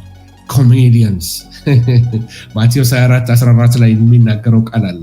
ስለዚህ ይሄ ይቅርታ ማቴዎስ 24 ቁጥር 37 ላይ ግዴለሽነት፣ ፌዘኝነት፣ ሰዎች ቀልድን መውደድ ሲሪየስ እና ቁምጥጥ ያለውን የእግዚአብሔርን ቃል ከመውደድ ይልቅ ፌዙን ይወዱታል፣ ቀልዱን ይወዱታል። እንደውም ከስብከታችን የሚያስቅ ነገር ብንናገር የሚያስቀዋን ነው ሰው የሚፈልገው እንጂ ቁምጥጥ ያለውን መልእክት አይፈልግም ሰው። ስለዚህ ኮሜዲያንስ የብዙ ክርስቲያኖችን ቀልብ ወስደዋል። ከዚህ የተነሳ ድራማዎች ስብከቶቻችንን ወስደዋል፣ ጸሎቶቻችንን ወስደዋል። ተከታታይ ድራማዎች፣ ተከታታይ እንትኖች እየተመለከተ ትውልድ ለመጸለይ ጊዜ ምን አደከመኝ፣ ለምንድነው ማልጸልየው፣ ለምንድነው ጉልበት የተበላው ብለን ካልን የተሞላንበት የሙቪ አዲክሽን ነው። እግዚአብሔር ይገስጸው። አሁን የመጣልኝ ይሄ የሙቪ አዲክሽን፣ የድራማ አዲክሽን፣ የኮሜዲ አዲክሽን ትውልዳችን ውስጥ ገብቷል። ብዙዎች የእግዚአብሔርን ቃል ያጠናሉ፣ ብዙዎች ደግሞ ቁጭ ብለው በፌዝ ጊዜያቸውን ያሳልፋሉ። አታፌዙ፣ እስራት እንዳይበዛባችሁ ይላል መጽሐፍ ቅዱስ። እስራት እንዳይጸናባችሁ አታፌዙ። ፌዘኛ እስራት ይገባበታል፣ ይታሰራል፣ ህይወቱ ይታሰራል፣ ጸሎቱ ይታሰራል፣ አገልግሎቱ ይታሰራል፣ ፍቅሩ ይታሰራል፣ ደስታው ይታሰራል። አርነት ያለው ድል ሊበርት ያለው ህይወት ያለው ጌታ ክርስቶስን በመፈለግ ነው። ፌዘኝነት ቀርገን መውጣት አለብን በሚል ሐሳብ እግረ መንገዴን ጸልፍ ያስገባሁት ነው። ስለዚህ ከመጨረሻዎቹ ቀናቶች አንዱ የሚያስፈራው ነገር ከፌዘኝነት ሌላ ሁሉም ትንቢቶች ተከታትለው እየመጡ ነው ያሉት። ድሮ በተናጠል መንቀጥቀጥ ይመጣል፣ ቀጥሎ ደግሞ አልፎ አሁን ግን መንቀጥቀጡ ልክ የበሽታው መጠን ተከታትለው ነው የሚመጡት። እንደገና ማግኒቲዩዱም እየጨመረ ነው ያለው። አያችሁ፣ እየጨመረ ነው። አሁን መንቀጥቀጡ ድሮ የነበረው ምናልባት 5.2.1 በዚህ በሬክተር ስኬል ይባላል የመሬት መንቀጥቀጥ። አሁን የሚመጡት 8.1 9 ምናምን ሱናሚ የሚያስነሳ በአንድ ጊዜ 270,000 ሰው ሞተ ምናምን የሚያሳይ አስደንጋጭ የሆኑ ነገሮች እየሰማን ያለ ነው ወገኖች። ስለዚህ የምንኖረው ያለምንም ጥርጥር የመጨረሻው ዘመን ውስጥ ነው ያለ። የምንኖረው ያለምንም ጥርጥር የጌታችን የኢየሱስ ክርስቶስ መምጣት በጫፍ በደረሰበት ዘመን ላይ ያለ ነው። ምንድነው ፕሌግስ ማለት ነው? ወረርሽኞች፣ በሽታዎች፣ ቀሳፊ ነገሮች። ይሄ እንደውም በጣም ተጠብቀናል። በጣም ተጠብቀናል። ሊመጣ ያለ ግን ከዚህ የባሱ ነገሮች አሉ። ይሄን እርግጠኛ ሆኜ እነግራችኋለሁ። ለተለያየ ነገር የሚከፍቱ አደገኛ ነገሮች ወደ ምድር እየመጡ ነው እና ሉቃስ 21:11 ሄዳችሁ ስትመለከቱ ቸነፈር ብሎ ይጠቅሰዋል። ቸነፈር ይሄ አንዱ የትንቢት ክፍል ነው። መጽሐፍት ኮሮና ብሎ አይጥራው እንጂ የስ አለ እና ምን ቅድም ያነሳሁት አለ ብላክ ዴዝ ወይንም ደግሞ ጥቁር ሞት፣ የህዳር በሽታ የተለያየ ስም ተጠርቷል። ብላክ ዴዝ፣ ኢቦላ፣ ሳርስ፣ መርስ፣ ኮሮና ቫይረስ፣ እነዚህ ኮቪድ-19 የምንላቸው እነዚህ እንደ እግዚአብሔር ቃል ጥናታችን የመጣር የሚለው ውስጥ ይገባሉ። ስለ ምጥ ትንሽ ልናገር። እርጉዞች ካላችሁ እንግዲህ ይቅርታ። የምጣር ሲጀምር ኮንትራክሽን የሚባል ነገር አለ። ጨመቅ ያደርጋል። ይሄ ኮንትራክሽኑ ምጡ እየተጧጧፈ ሲመጣ ኮንትራክሽኑ ድግግሞሹ እየጨመረ ይመጣል። የምጣር ጫፍ ሲደርስ የሚወለድ ነገር አለ። እንደሱ አድርጋችሁ ሰሩት። አሁን ያለነው የምጣር ኢኒሻል ስቴጅ ላይ ነው። ኮንትራክሽኑ አልፎ ይመጣና ጭምቅ አርጓት እናትየዋን ይቀሰቅሳታል። ፔን ተሰማኝ ትላለች። ይቆይና ሰላም ነው ሲል ድንገት አሁንም ይመጣባታል።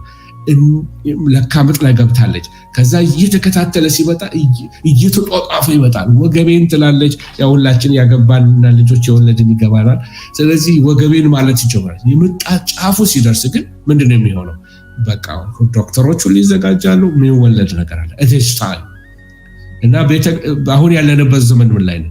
የመጣር መጀመሪያ ላይ ነው። እየተጧጧፈ ይመጣል። ምን እውነት ያ የተባለው ትንቢት ሊፈጸም ነው የምንልበት ኧረ የጌታ መምጣት ደረሰ ብለን ምናየው ነገር ሁሉ የማንጠራጠረው ደረጃ ላይ እንደርሳለን። ማራናታ አሜን። ጌታ ኢየሱስ ይተረዳ። ክብር ለእግዚአብሔር ይሁን። ስለዚህ የኮሮና ቫይረስ በመጣር መጀመሪያ አለበት እላለሁ። ያስ አንዱ ምልክት ሊሆን ይችላል። የመጣር ቢጊኒንግ ነው።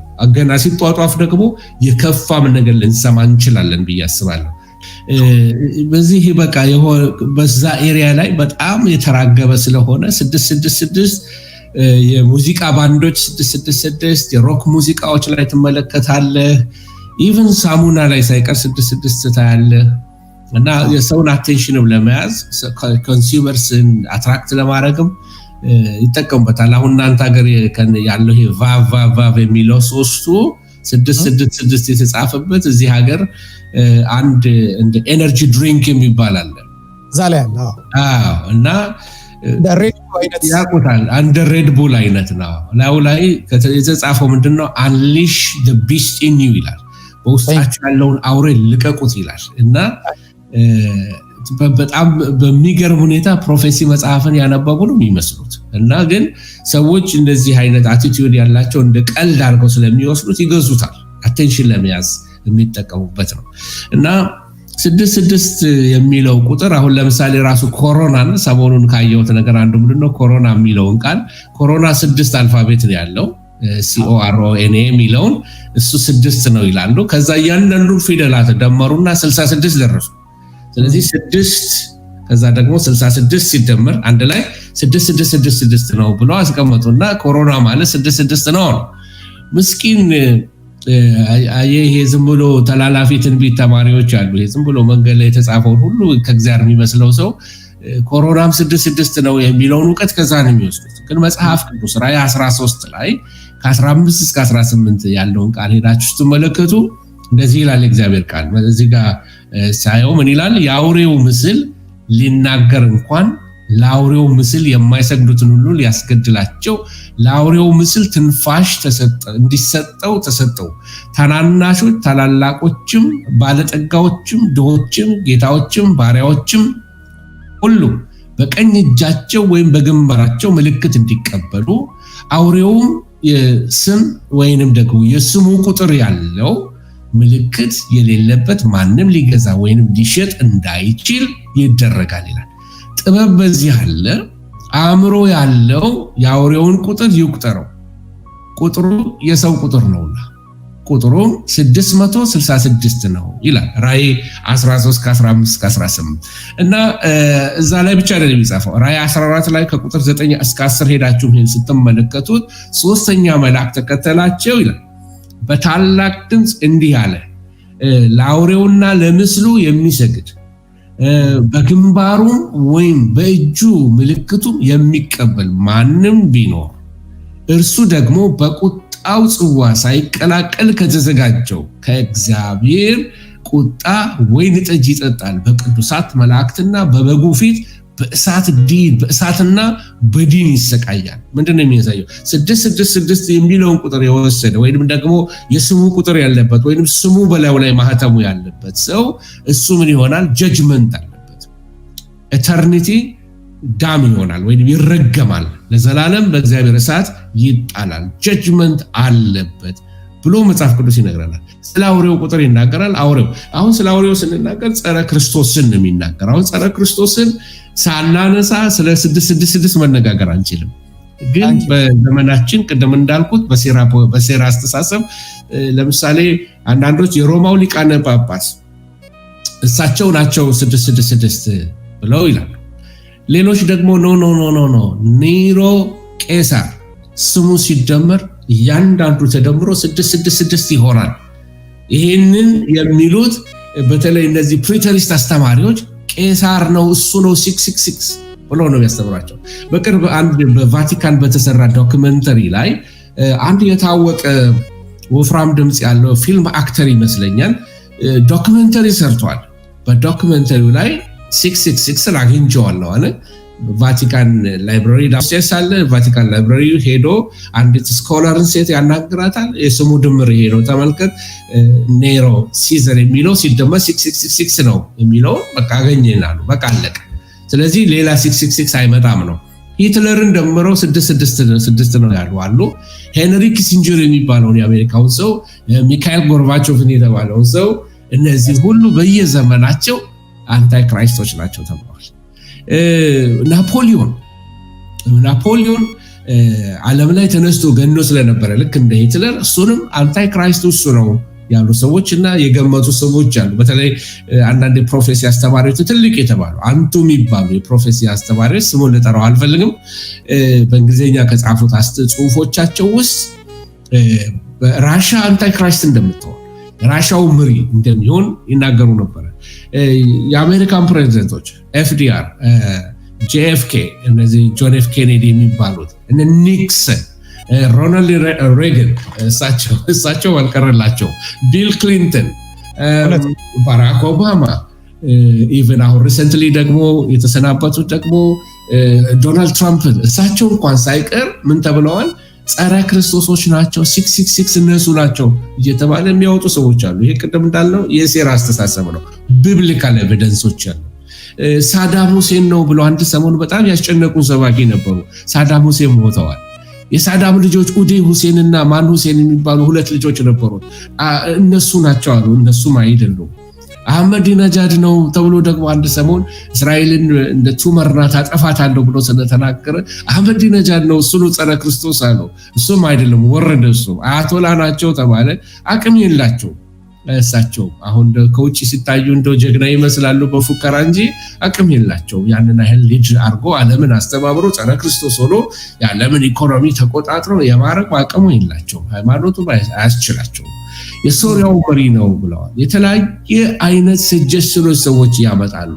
ጸረ ክርስቶስ ማን ነው የሚለውን ጥያቄም ሆነ የት ነው የሚወለደው የሚለውን ጥያቄ መጽሐፍ ቅዱስ አይመልስልንም። አንዳንዶች አይሁዶች እንዲቀበሉት አይሁዳዊ መሆን አለበት ይላሉ። እውነት እንደሱ ካልን የዩናይትድ ኔሽን መሪ የሆኑ ሰዎች ሁሉ አይሁዶች አይደሉም። አይሁዶች ይቀበሏቸዋል። ስለዚህ የግድ አይሁድ ናቸው ብዬ አላምንም። ግን አይሁዶችን አዘ መሳያ የሚቀበሉት ሰው ወይንም ሐሰተኛው ነቢይ ወይንም ስለዚህ ዓለምን የሚያስተባብረው በዛ ዘመን ላይ we don't know አይሁዶችን በምን ከሱ ጋር አላይን እንዲያረጉ የሚያረጋቸው። ምክንያቱም ዮናስ ለ3 ቀናት ያህል በአሳ ነባሪ ሆድ ውስጥ እንደቆየ ልክ እንደዛ አይሁዶችም እስራኤል ለ3 ዓመታት ያህል በዚህ ዲሲቭ ልትሆን ትችላለች። ከዛ በኋላ ትተፋለች። ያኔ ነው አርማጌዶን፣ ያኔ ነው ጎግ ማጎግ መቅሰፍት የሚመጣበት የሚሉ መሲያኒክ አስተማሪዎች አሉ። 666 ምንድን ነው? ኦኬ ማን ነው የሚለው ሰውየው አይታወቅም። በቃ አጭሩ መልስ ይሄ ነው፣ አይታወቅም። መጽሐፍ አይልም፣ እኛም አንልም። ያያችሁ አለዛ እንደ ሴራ አስተሳሰብ ይሆናል። መጽሐፉ ያላለው አሲዩም አድርጌ ምናልባት ይሄ የስፔኑ ጆን ካርሎስ ሊሆን ይችላል። ምናልባት ደግሞ አንዳንዶች የኳስ ተጫዋች እንኳን ስም ተጠቅሰዋል። ኢትስ ፋኒ። አንዳንድ ምንም ፖለቲካል ኢንፍሉዌንስ የሌላቸው ኳስ ተጫዋችን አንታይ ክራይስት ነው ማለት ኖ ዌይ። ይሄ መጽሐፍ ቅዱስን ካለማወቅ የሚመጣ ነገር ነው። ሌላው 666 ማህተም ሊሆን ይችላል ወይ? 666 የሰው አገዛዝ ሲስተም ሊሆን ይችላል። ኮድ ሊሆን ይችላል ወይ? ቺፕስ ኢምፕላንት ነው ወይ? ወይንም ማህተም ሲታተም ነው ወይ? መጽሐፍ ቅዱስ ላይ ሄዳችሁ የእግዚአብሔር የሆኑ ሰዎች ላይ ማህተም ተደርጎ ታያላችሁ። ለምሳሌ አብርሃም ላይ ብትመለከቱ በስጋው ላይ ማህተም ነበረበት፣ እሱም ግርዛቱ ነው። የክርስቶስ ኢየሱስን ማህተም በስጋዬ ተሸክም ያለው ይላል ጳውሎስ እንደ አይዲ። ይሄ በመከራ የተመታውን ሰውነቱን ነው ጳውሎስ የሚናገረው። አማኞች በመንፈስ ቅዱስ ታተመዋል። ይሄ ህትመት በሰው አይን አይታይም፣ በእግዚአብሔር መንፈስ ላለ ሰው ብቻ በሰዎች ውስጥ ያለ የመንፈስ ቅዱስ ማህተም አለ። በእኔ ውስጥ አለ፣ በወንድሜ ውስጥ አለ፣ በብዙዎቻችሁ ውስጥ አለ የመንፈስ ቅዱስ ማህተም። ያ ማህተም ነው አባ አባ ብለን የምንጮህበት የልጁ መንፈስ፣ እሱ የተሰጠን የመንፈስ ቅዱስ ማህተም ነው። ይሄ በደህንነታችን ጊዜ የሚሰጠን ነው፣ በአይን የሚታይ አይደለም። ከዛ ደግሞ አልፋችሁ ወደ ራእይ መጽሐፍ ላይ ሄዳችሁ ተመለከቱ። 140 ሺዎቹ ሰዎች የታተሙበት ማህተም አለ። በምንድን ነው የታተሙት? መልአክ ነው ያተማቸው? በመንፈስ ነው ያተመባቸው ወይስ በግንባራቸው ላይ የሚታይ ነው የሚሆነው? ይሲ እንደኔ መረዳት ልክ የመንፈስ ቅዱስ ማህተም የማይታይ እንደሆነ ልክ እንደዚሁ የ144 ሺዎቹ ላይታይ ይችላል። ቢታይም ባይታይም ፖይንቱ ያለው እዛ ጋር አይደለም። የእግዚአብሔር ወገንነትን ማሳያ ነው ማህተም። 666 ወይንም ደግሞ በሌላ ምልክት ይደረግ የማማ ምልክት መሆኑ ነው። እኔ የእስራኤል አምላክን አላመልክም፣ ኤሎሂምን አላመልክም፣ እማመልከው ወይንም ደግሞ የምከተለው ይህንን የአንታይ ክራይስቱን ኪንግደም ነው ብለው ቃል ለሚገቡ ሰዎች በኪዳን ላይ ማህተም አለ። ኪዳንን ኪዳን የሚያደርገው አንዱ ነገር ቃል አለ፣ ማህተም አለ፣ ደም አለ። 3 ነገሮች አሉ። ስለዚህ አንዱ ማህተሙ ነው። የአብርሃም ኪዳን የጸናው በደም ኪዳን ነው። ያ ደም ኪዳን ደግሞ በግርዘት የተገኘ ኪዳን ነው። አዲስ ኪዳናችንም ኪዳን የሆነው በደም ስለታተመ ነው። ስለዚህ ስለ ኪዳን ሌላ ጊዜ በሌላ ዘመን እናወራለን እና በ6:6 ላይም ሰዎች አሜን ብለው የጸረ ክርስቶስን አገዛዝ ሲቀበሉ የሚቀበሉት ማህተም ነው።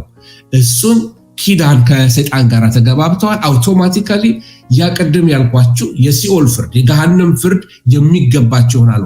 ደህንነት አይኖራቸውም። ኦፊሻሊ የሉሲፈር ነኝ፣ ኦፊሻሊ የአንታይ ክራይስት ነኝ ብለው ሰዎች ለሱ እጃቸውን ሰሬንደር አድርገው ሲሰጡት ያ ነው ማህተሙ በላያቸው ላይ የሚሰራው እንጂ ዝም ብሎ በኒድል አምጥቶ ለጉንፋን መድኃኒት ነው ተብሎ በተሰጠ መርፌ የከበረ የመንፈስ ቅዱስ ማህተም ከውስጤ ድሊት አይሆንም። ከማን እንዴ መጽሐፍ ቅዱሳዊ አይደለም ይላችሁ ነው። እና አንዳንዶች ደግሞ ቺፕስ ኢምፕላንት ነው ይላሉ። በምንም ያርቁት። አሁን ቺፕስ ኢምፕላንት ማድረግ አሁን የተጀመረ አይደለም። የአሜሪካ ወታደሮች ስፔሻል ሲል የሆኑትን ወታደሮቻቸው በሰውነታቸው ውስጥ ቺፕስ አለባቸው። በተያዙ ጊዜ የት እንዳሉ ያውቁታል፣ አክቲቬት ያደርጉታል። ስልኬ ቢጠፋብኝ ስልኬን ፋይንድ አድርገው ብዬ ክሊክ ሳደርገው ከኮምፒውተሪ ላይ ስልኬ ያለበት ላይ ደወል እንደሚደውልልኝ ልክ እንደዚሁ አሜሪካኖች ወታደሮቻቸው ላይ በተለይ ስፔሻል ፎርስ የሚሏቸው ላይ የሚያስገቡባቸው ቺፕሶች አሏቸው። በቀላሉ ትሬስ ያደርጓቸዋል። ልክ እንደዛ አሁን በእንስሶቻችን አሉ። ውሻ አለችኝ ለምሳሌ ውሾች ላይ ይመታባቸዋል። ብትጠፋ ያቸው ውሻ በቀላሉ በኮምፒውተር የት ጋር እንዳለች ትገኛለች። ስሟ አለ፣ የተወለደች ባለቤቷ ማን ነው፣ ክትባት ወስዳለች አልወሰደችም የሚል በጆሮዋ ላይ ወይም በአንገቷ ላይ በሚደረገው ቺፕስ ትታወቃለች ማለት ነው። ልክ እንደዛ ብዙዎች ኢንከሬጅ እያደረጉ ነው። ብዙ የካናዳ መስሪያ ቤቶች በእጅ በአንገት ላይ በሚንጠለጠል ካርድ ነገር፣ አንዳንዶቹ ደግሞ በቺፕስ ሄዳው ለምሳሌ ፕሪንተር አክቲቬት ሲያደርጉ ፕሪንተሩን እጃቸው ላይ ነው ቺፕሱ ያለው። በር ሲከፍቱ በቺፕሱ ያውቃቸዋል፣ አውቶማቲካሊ ያውቃል። አንዳንድ መኪኖች ላይ ታችሁ እንደሆነ የመኪናችሁን ቁልፍ ይዛችሁ ወደ መኪናው ስትሄዱ ኦልሬዲ መኪናው መብራት ይጀምራል እና በሩ አውቶማቲካሊ ስትነኩት ይከፍትላችኋል ማለት ነው። እንደዛ አይነት የቺፕስ ሊኖር ይችላል። አሁን ግን ብዙ ከሄድኩኝ ምናልባት መቆረጥ ካለብን ቆርጠን ኔክስት ዊክ ማስተላለፍ እንችላለን እና ፓስተር ነፃ ሁን እሺ። እና አንነትን ጠብቀህ ለምንድነው በተለይ አሁን የምታነሳቸው ሐሳቦች ብዙ ሰዎች ጋር ያለውን ጥያቄ በጣም አብራርቶ የሚመልስ ነገር ላይ ነን እና ትምህርቱ ከትምህርታችን ጋር የማይሄድ ሰው ገብቶ ሲረብሽ እሱን ነው ብሎክ ያደረኩት። ተመሳሳይ ፈልጎ ተመሳሳይ ላባ ያላቸው ወፎች ጋር ሄዶ እንዲበር ይፈቀድለታል። this is ትምህርታችን ሆኖ አፋችንን ከፍተን እየሰማን የሚያውከንን ሰው አናስገባምኛና ሸኝቼዋለሁ። በዛ ነው እኔ እንደዚህ አይነት ነገር ስለማልወድ ነው። በጣም አስገራሚ ነገር እየሰማን ስለሆነ እባክህን በጣም ነፃ ሆነ እንዳው ያንተን ጊዜ እንሻማ ይሆናል ተጨማሪ ቀን እንጠይቃለን እንጂ እንድታሳንሰው ነው ያልፈልግም። እሺ እንትን እናደርጋለን። ምናልባት ይሄን 66 የሚለውን ሐሳብ እንጨርሰውና ምናልባት 2 ሰዓትም ስለሆነን የሚቀጥለው ጊዜ ማሳለፍ እንችላለን። ሰዎች ሪዋይንድ አድርገው መስማትም እንዲችሉ በጣም ሳይረዝም። ስለዚህ ምንድነው ሰመራይዝ ለማድረግ ያህል ማህተሙ 666 የሚለው ነገር ማህተም ሊሆን ይችላል። የሰው አገዛዝ የሲስተሙም ስም ሊሆን ይችላል፣ ማህተሙ ሊሆን ይችላል። በዛ ውስጥ ቺፕስ ኢምፕላንት ሊኖር ይችላል። ብዙ ቴክኖሎጂዎች አሁን በነገራችን ላይ በጣም በሚገርም ሁኔታ መድረክ ሰርተውለታል። አንድ ጊዜ እንደዚህ ሆነ። ባራክ ኦባማ በዚህ በሜዲኬር የተባለውን ነገር በሚሰሩበት ጊዜ ላይ ያንን ነገር ምን ማድረግ ጀመሩ? ፕሮሞት ማድረግ ሲጀምሩ አንዱ ያሉት ነገር ምንድነው? ከ65 ዓመት በላይ እድሜ ያላቸው ሰዎች በሙሉ ቺፕስ ላያቸው ላይ ይመታባቸዋል እና አውቶማቲካሊ የአሜሪካ ክርስቲያኖች ወዲያው ነው በቃ ጆሮአቸው የተከፈተው። ምክንያቱም ቺፕስ ከ65 ዓመት በላይ ታርጌት አድርገዋቸው እና ኦልሬዲ ቴክኖሎጂው አላቸው። በውሻ ላይ አድርገውታል፣ በእቃዎች ላይ አላቸው። አሁን ለምሳሌ አማዞን የሚባል ድርጅት ታውቃላችሁ? እቃ ገዝተህ ኮምፒውተር ኦርደር አድርገህ ወደ ቤት ዴሊቨር ሲደረግ በር ላይ ነው እዚህ ሀገር ቢያስቀምጡልህ፣ በር ላይ አስቀምጠውልህ ሲሄዱ ሌላ ሰው መጥቶ ሰርቆ ቢሄድ እሱ ዴሊቨር ሲያደርገው ስልክህ ላይ ይነግራል፣ ዴሊቨር ተደርጓል ይልሃል ኢሚዲየትሊ። ግን የሚገርምህ ነገር ያቃሁን አንድ ሰው ይዞት ቢሮጥና ቢጠፋ ላዩ ላይ ትሬስ አለው ፓኬጅ ውስጥ። ስለዚህ ሰርቆት ይዞት ቢሮጥ ያለበትን ቤት ነው የሚጠቆመው። ምንም የሚያደርገው ነገር የለም። ፖሊሶች ወዲያው ነው የሚይዙት ማለት ነው። አሁን አዲስ የመጣው ቴክኖሎጂዎች ናቸው እና በጣም ቴክኖሎጂዎች ለጸረ ክርስቶስ አሰራር አሁን በሚገርም ሁኔታ እንዴት አድርገው ማከማካ እንደተገናኘ በዚህ በኮሮና ሲዝን ማከማካ እንደተገናኘ እና ትሬስ አድርገው የተገናኙትን ሰዎች እንዴት እንደሚያገኟቸው በስልክ አሁን ይሄ ስልኬ ላይ የዋልኩበትን ይነግረኛል። እዚህ ቦታ እዚህ ሞል ገብተሃል፣ እዚህ ቦታ ሄዳልና እስቲ ኮሜንት አድርግ ስለዚህ ሞል ውስጥ ስላየኸው ስለዚህ ሱቅ ይለኛል። እኔ ከትቼው አይደለም፣ ስልኬ ግን ኢንፎርሜሽን ጋዘር ያደርጋል። የኔ ሙቭመንት ኖቲፊኬሽን አለው ውስጥ ለውስጥ እና ኦልሬዲ ይሄንን ወስዶ እዚህ ውስጥ መክተት ማለት ነው ባጭሩ። ስለዚህ ቴክኖሎጂው ለጸረ ክርስቶስ አሰራር ሬዲ ነው። ዓለምን ልቆጣጠር ለሚል ሬዲ ነው። ምንም የጎደለ ነገር የለም። ግን ምንድነው ላውሬው ቋንቋ ይሰጠዋል፣ ላውሬው ድምጽ ይሰጠዋል፣ ላውሬው እስትንፋስ ይሰጠዋል የሚለው ነገር ገና ነው። ስለዚህ ምን ለማለት ፈልጌ ነው? ምልክቶች ይሄ 666 ምልክት ሲደረግ ቺፕስ አይደለም የሚደረገው። ሊሆንም ይችላል ላይሆንም ይችላል። የፈለኩት ምንድነው ስለ ኮሮና ለመናገር ነው። ኮሮና ላይ እንደ ማህተም መውሰድ የለብንም። ኮሮና ኢዝ አ ቫይረስ፣ ሰው የሚፍጠረው ሰይጣን የሚፍጠረው ከየትም ይምጣ መቅሰፍትም ይሁን whatever it's a ቫይረስ ነው። እንደ ማንኛውም ቫይረስ ትሪት ይደረጋል። በኋላ ወይም የሚቀጥለው ሳምንት ላይ ሞር ስለሱ ኤላቦሬት አደርጋለሁ። ግን ማህተም የሚታይም የማይታይም ሊሆን ይችላል። ኮሮና ቫክሲን መውሰድ እንደ ግለሰብ የምሰጣችሁ መልስ አለኝ። እንደገና ደግሞ እንደ እግዚአብሔር ቃል የምሰጣችሁ መልስ አለኝ። እሱ ምንድነው? ለምሳሌ የሰይጣንን ማህተም ብትወስዱት የሱን ተካፋይነት ነው የሚያሳየው፣ የሱን አጀንዳ ተቀባይነት ነው የሚያሳየው። እንደገና ዴስቲኒያችሁም ከሰይጣን ጋር ሲኦል ነው የሚሆነው። የሰይጣንን ማህተም ብትወስዱ እግዚአብሔርን ክደው ነው የሚወስዱት ሰዎች። የኮሮና ቫይረስ መድኃኒት ስትወስዱ የእግዚአብሔርን ስም አይጠራም፣ የምትክዱትም ነገር የለም። የኮሮናውን ቫይረስ ስትወስዱ ቁጥር ትወስዳላችሁ ማለት አይደለም። በእርግጥ አንዳንድ ያነበብኳቸው ነገሮች አሉ። ለምሳሌ ናኖ ቴክኖሎጂ የሚባል አለ። ናኖ ቴክኖሎጂ ምንድነው? አሁን ድሮ ከትልቅ ላፕቶፕነት ትንሽ ጋር ደርሰናል። ሚኒቸራይዝ ማድረግ ስሞል ትንሽ ማድረግ ነገሮችን ለምሳሌ ማንኛውንም የኮምፒውተር ስራዎች ይሄ መስራት እንዲችል አድርገውታል። ግን አሁን እየሰሩ ያሉት ከዚህ ያነሰ ለመስራት ትንሽ ስልክ ለመስራት አይደለም እየታገሉ ያሉት በስሪንጅ ውስጥ አድርገው ናኖ ቴክኖሎጂዎች ከአቧራም የሚያንሱ በአይን ቪዚብል ያልሆኑ በመድኃኒት በቬይን ውስጥ መግባት የሚችሉ ወደ ልብ ጋር ሄደው ልብን ካሜራ ማንሳት የሚችሉ ናኖ ቴክኖሎጂ በጣም ስሞል ቴክኖሎጂዎች ተሰርተው በሰው ውስጥ ገብተው በደም ውስጥ ያለው የሰውየውን ጤና ለምሳሌ ሰውየው ሃርት አታክ እሱን ከመምታቱ በፊት አስቀድመው ቴክስት የሚያደርጉ የሚደውሉ ለዶክተሩ ወይ ለራሱ ለሰውየው እንዲህ አይነት ነገር ሰውነት ሪአክት እያደረገ ነው፣ ይሄን አስወግድ፣ ይሄን አታርክ ብሎ ከውስጥ ነው የሚናገሩ ናኖ ቴክኖሎጂዎችን የመስራት ነገር ላይ እንዳሉ ቢል ጌትስ ተናግረዋል። ይሄን ለማድረግ ምንም ይከለክላቸው የለም። በተወሰነ ሌቭል ደርሰዋል። ግን ኦል ዘ ዌይ ያቺ ናኖ የምትባለው ነገር ላይ አልደረሱባት። በጣም ስሞል ለአይን የማይታየው ጋር አልደረሱም። ለመስራትም የሚቸግር ይመስለኛል። ስለዚህ ምን ለማለት ፈልጌ ነው? ሰዎች የእግዚአብሔርን ፈቃድና የእግዚአብሔርን ሐሳብ ቃሉን ክደው አልፈልግም ብለው አይደለም ኮሮና ቫይረስ ቫክሲኑን የሚወስዱት። ከዛ ይልቅ የሚያሳስበኝ ነገር አለ። የቫክሲኑ አሰራር ቫክሲኑ በውስጡ ያለው ነገር ምንድን ነው? ዲኤንኤን አልተር ያደርጋል ወይ? ሁለት አይነት እንዳለ ባለፈው ዶክተር ተስፉ ሲነግራችሁ ነበረ። ስለዚህ በዛ በሕክምና አንጻር ያለው ዶክተር ተስፉ ሞር ኤላቦሬት ቢያደርግላችሁ ይሻላል። እኔ ሞር ኤላቦሬት ላደርግላችሁ የምችለው በኪዳን ካልሆነ በስተቀር በሰውነታችን ላይ የምናደርገው ነገር ከኖርማል ነገር ምንም የተለየ ነገር አይሆንም። ስለዚህ ኪዳንን ማፍረሳችሁ አይደለም ከኢየሱስ ጋር ቫክሲኑ ቢወሰድ ከጤና የሚያሳስበን ጤና ካለ ጤናችንን ቅድሚያ ልንሰጠው ይገባል እንጂ መንፈሳዊ ነገር ላይ በመርፌ ኪዳኔ ይወሰዳል ብዬ በመርፌ ጌታ መንፈስ ቅዱስም እኮ ያነቃናል። ሌላው ደግሞ ማወቅ ያለባችሁ በትንቢት ሂደት ደግሞ በመከራው ዘመን ላይ የሚሰጥ ነው።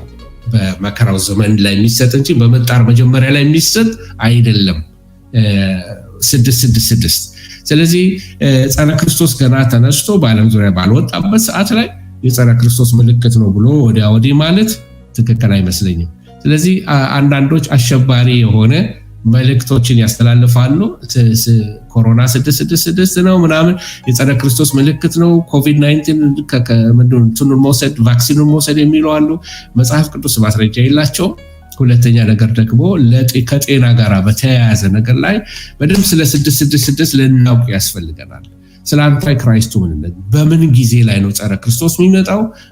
የዓለምን ገበያ ለመቆጣጠር ነው ቁጥሩን የሚሰጠው እንጂ 666 ሰጥቶ አሁን ሄዳችሁ ኮቪድ መስመር ላይ ተሰልፋችሁ መድኃኒት ቫክሲኑ ብትወጉ ቁጥሩን አይደለም የምትወጉት። ይሄንን ብቻ ነው ልነግራችሁ የምችለው እና ስለ ጸረ ክርስቶስ የበለጠ ለማወቅ ያህል ሰዓት ስለሌለን ነው። ከዛ ጋር አብሬ ላሳያችሁ የምፈልገው ነገር ምንድነው? ጸረ ክርስቶስ ራሱን አምላክ ነኝ የሚል ነው። ጸረ ክርስቶስ እግዚአብሔርን የሚሳደብ ነው። ጸረ ክርስቶስ በሰይጣን ኃይል ተአምራትን የሚያደርግ ነው። ጸረ ክርስቶስ ዳንኤል እንደሚነግረንም ራእይም እንደሚነግረን ቆስሎ ወይንም ሞቶ የሚነሳ ነው። ራእይ ዳንኤል 13:12 ላይ ሄዳችሁ ተመልከቱ። ይቆስላል ይላል። በሙሉ ኃይሉ ምድርን ሊቆጣጠር የሚነሳ ነው። የዓለምን ኢኮኖሚ ሊቆጣጠር የሚነሳ ነው። የእግዚአብሔርን መቅደስ የሚያረክስ ነው።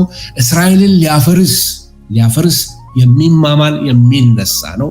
የዓለምን ሰራዊት ሁሉ ወደ አርማጌዶን የሚጎትት ነው። መጨረሻው ደግሞ የእሳት ባህር ላይ የሚጣል ነው። የሱ ምልክት 666 ነው። የሰው ቁጥር ነው የተባለው። 6 ቁጥር ሰው የተፈጠረበት ቀን ነው። ስለዚህ 666 ቢል ምን ማለት ነው? ሊደጋግመው ይችላል እንጂ he will never become 7 ሊሆን አይችልም። 667 ምንድን ነው? 7 የእግዚአብሔር ቁጥር ነው። አያችሁ፣ በሰባተኛው ቀን እግዚአብሔር ከሰራው ነገር ሁሉ አረፈ ይላል። ስለዚህ ጸረ ክርስቶስ 666 ነው። ሰው ነው እንጂ አምላክ አይደለም። ሊመለክ አይገባውም ወደሚለው ነገር እንመጣለን ማለት ነው። ወንድሜ ወደ ጠየቀኝ ጥያቄ ከመሄድ በፊት እንግዲህ ስለ ትንቢት ትምህርት ትንሽ ለማለት ለመንደርደሪያ ያህል የትንቢት ትምህርትን ሰዎች ብዙ ሐሳብ ይሰጡበታል። ሙሉ ትምህርቱን ያተረጓጎም ልዩነቶች ታያላችሁ፣ የመረዳት ልዩነቶች ታያላችሁና እኔ ዛሬ መጥቼ የምናገረው ነገር ምናልባት ለሌሎች ደግሞ የተለየ ሊሆን ይችላል። ማለት ላይረዱት ይችላሉ፣ ወይንም ደግሞ የነሱ መረዳት ሌላ ሊሆን ይችላል እና የመጀመሪያው የመረዳት አይነት ታሪካዊ ወይንም ደግሞ ሂስቶሪስት የሚባሉ አሉ። እነሱም ለምሳሌ ይሄ የዮሐንስ ራእይ ላይ የተጻፈው ትንቢት ስለ ጸረ ክርስቶስ ይሆን ስለ ዘመን መጨረሻ ይሆን የሚናገረው ታሪካዊ ነው። በአንድ ዘመን በታሪክ ላይ የሆነ ነው። ለምሳሌ የሰርምዴስ ቤተክርስቲያን ከዚህ እስከዚህ ኖራለች፣ የሰርዴስ ከዚህ እስከዚህ ኖራለች እያሉ ዓመተ ምህረት እየሰጡ በሂስትሪ ይከፋፍሉታል። በሂውመን ሂስትሪ ውስጥ ይከቱታል እና እሱ ሂስቶሪስት ይባላሉ። ሌሎች ደግሞ ፕሪተሪስት የሚባሉ አሉ። ፕሪተሪስቶች እነዚህ ሐላፋውያን የምንላቸው ነው በአማርኛ።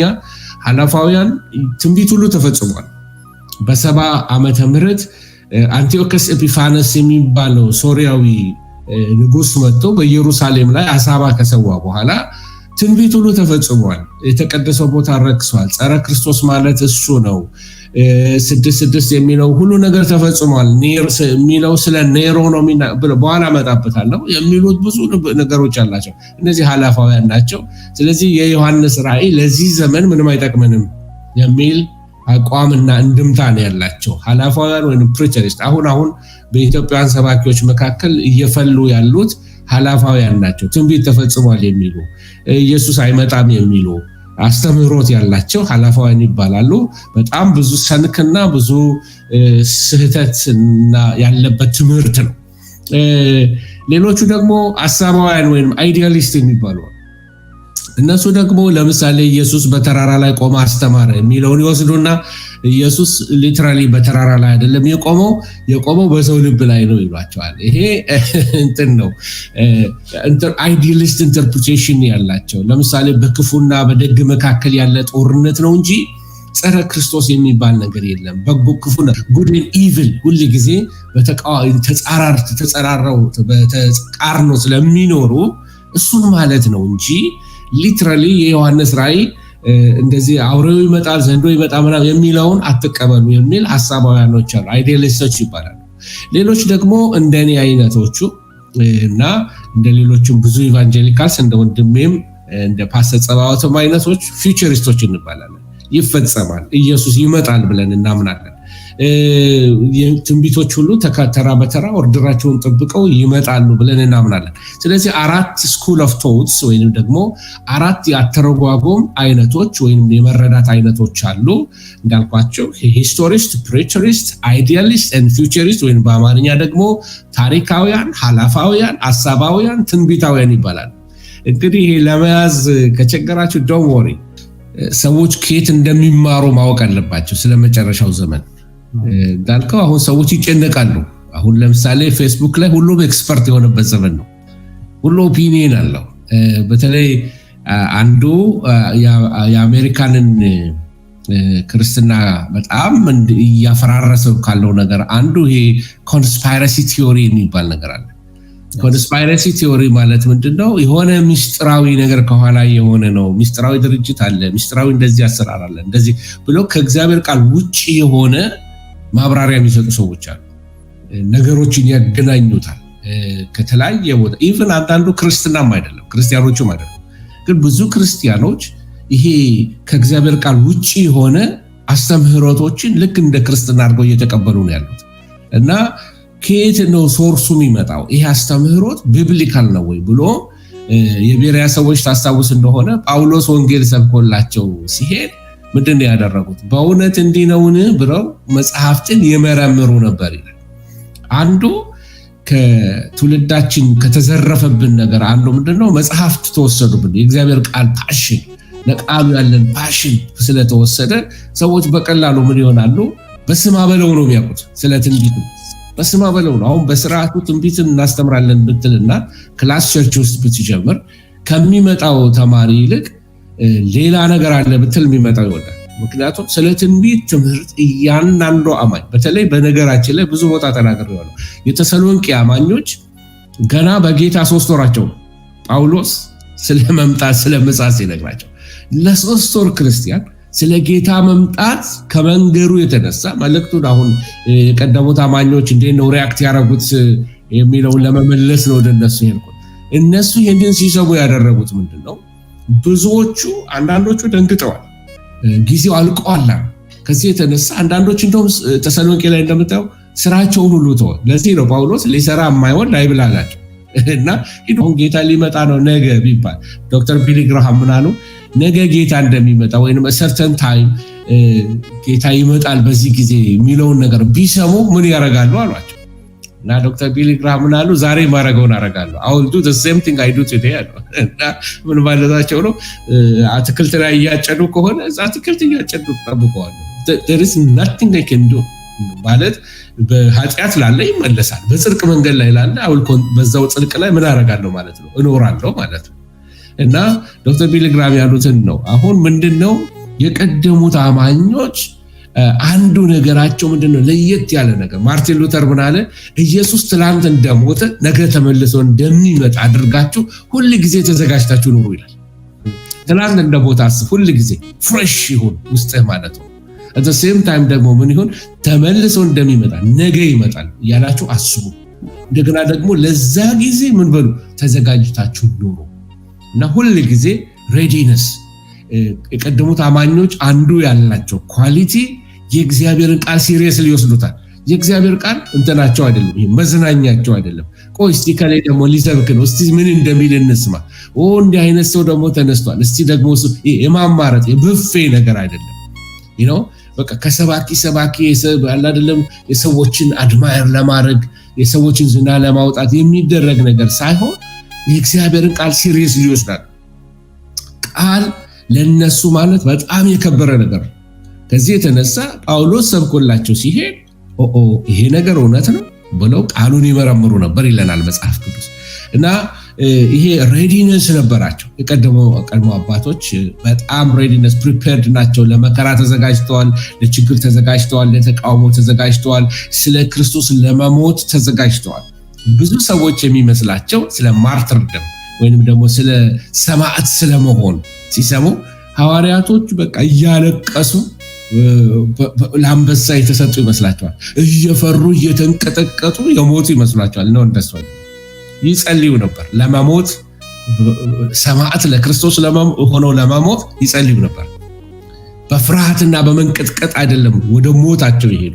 ሲታሰሩ እየደነገጡ እየፈሩ እያለቀሱ አይደለም፣ ለመሞት ሬዲ ሆነዋል። የሚሰሙትም ወንጌል አዘጋጅታችኋል፣ ለመከራ ተዘጋጅተዋል። በዓለም ሳላችሁ መከራ አለባችሁ፣ ስለዚህ አይዟችሁ፣ እኔ ዓለምን አሸንፌአለሁ። ስለዚህ በተሸነፈ ዓለም ስለምትኖሩ ጌታ አበርትቷቸዋል። ቃሉ ሲሪየስሊ ይወስዱታል።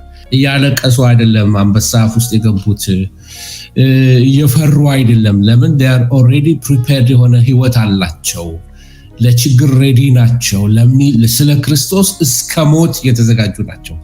ጳውሎስን እያለቀሱ ሲለምኑት ታስታውሳላችሁ። በዚህ ሰው ላይ ይሄን ልብስ በለበሰው ሰው ላይ በቃ አይደለም እጁ እንደዚህ ይታሰራል፣ ወደ ኢየሩሳሌም ታስሮ ይገባል እያሉ ነቢያቶች ሲናገሩ እና በየከተማው ሲያለቅሱ፣ ለምን የምታለቅሱ ልብ የምታባቡኝ ለምንድን ነው? እኔ እኮ ስለ ክርስቶስ ለመሞት ተዘጋጅቻለሁ። ይሄ የሚያሳያችሁ ምንድነው? አገልጋያቸው መሪያቸው እንኳን ይህንን ማርተርደም ወይም ስለ ክርስቶስ መሞት አልቲሜት ፕሪቪሌጅ ክብር እንደሆነ፣ ስለ ክርስቶስ መሞት ውርደት እንዳልሆነ፣ ለምን ኢየሱስ ክርስቶስ ስለኛ ሲሞት ክብር ለኛ እንደሆነልን፣ እኛ ስለ ስሙ መሞት ደግሞ ክብር እንደሆነ ተደርጎ ይሰበክ ነበር። እና አሁን ከጌታ ስለምንቀበለው በረከቷን ብቻ ነው መስማትም የምንፈልገው። ግን እውነትን እንነጋገር ከሆነ ግን በእውነት ክርስቶስ ኢየሱስን እየመሰሉ ሊኖሩ የሚወዱ ይሰደዳል። ቴሪስ ቻሌንጅ ክርስትና ይሄ የሮዝ አበባ ምንጣፍ ላይ የምንራምደው አይደለም፣ ዋጋ ያስከፍለናል። ሱነር ኦር ሌተር ቤተክርስቲያን ቻሌንጅ ይኖርባታል። አሁን እያለፍን ያለነው ግሊምስ ነው፣ ትንሽ ፍንጥቅታ ነው። ሊመጣ ያለ ቻሌንጆች አሉ። እና ቅድም ያልኳችሁ ሉተር እንዳለው ኢየሱስ ትላንት እንደሞተ እንደገና ደግሞ ነገ ተመልሶ እንደሚመጣ ዛሬ ደግሞ ተዘጋጅተን ስለመኖር ይሄንን አስበው ይኖሩ ነበረ። ያስተናግዱ የነበሩት በዚህ መንገድ ነው። አንዳንዶች እንደውም በጣም ኤክስትሪም ከመሆኑ የተነሳ ኤክስትሪም ጌታን ከመጠበቃቸው የተነሳ በቃ ሲገናኙ ማራናታ ይሄ ቋንቋቸው ነው። ይሄ ሬዲነሳቸው የመንፈሳ ይሄ ሱፐርፊሻል የሆነ በቤተ ክርስቲያን ከስብከት በኋላ ሞቅ ብሎን የምንናገረው ነገር ሳይሆን this is real ላይፋቸው ነው። በቃ ለመሞት ሬዲነስ፣ እንደገና ኢየሱስ ይምጣ የሚለው ቃል ስብከት ማድመቂያቸው አይደለም። it is their life። በቃ የጌታ መምጣት የጥያቄያቸው ሁሉ መልስ ነው። ከኪሳቸው ሞላ አልሞላ፣ ቤት ውስጥ ኖሩ፣ መንገድ ላይ ኖሩ፣ ጉድጓድ ውስጥ ኖሩ፣ ለነሱ ማተር የሚያደርገው ከኢየሱስ ጋር መሆን ነው። ከሁሉ አስበልጠውታል የጌታን መምጣት። ለዚህ አንዳንዶች እንደውም ኤክስትሪም ሄደው ኑሮ አቁመው ኢየሱስን ይጠብቁ ነበር። ማለት ስራ ሳይሰሩ ምን ያደርጋል? ጌታ ሳይመጣ ጌታ ይመጣል፣ ስለዚህ ጌታ ስለሚመጣ ለምን ደክማለሁ የሚል ወደ ስንፍናም ወደ የምንማረው ትምህርት ኢቭን የግል ህይወታችንን ሁሉ አፌክት ያደርገዋል።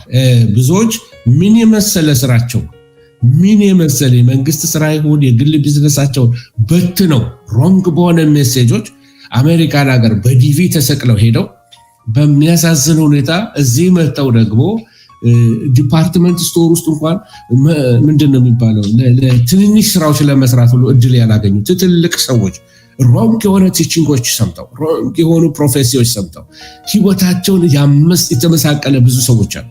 ስለዚህ ከማን እንደምትማሩ ትንቢቶችን ልትጠነቀቁ ያስፈልጋል። ለምን በመጨረሻው ዘመን ላይ ብዙዎች የትንቢት አስተማሪዎችም ይሆናሉ። ምክንያቱም ኢየሱስ ለዚህ ነው እዛ ነው ቢሏችሁ አትሄዱ አላቸው። ኢየሱስ በዛ ተገለጠ፣ በዚህ ተገለጠ። አሁን ብዙ አንታይ ክራይስቶችን ልነግራችሁ ይችላሉ። በዚህ ዘመን በአንታይ ክራይስት ስም የተጠሩ ሰዎች በስጋ የሚኖሩ ሰዎች አሉ። ምናልባት በኋላ እንነጋገርበታለን። ስለዚህ ኢየሱስ ይመጣል ብለው ኑሮ አቆሙ ይጠብቁ ነበር።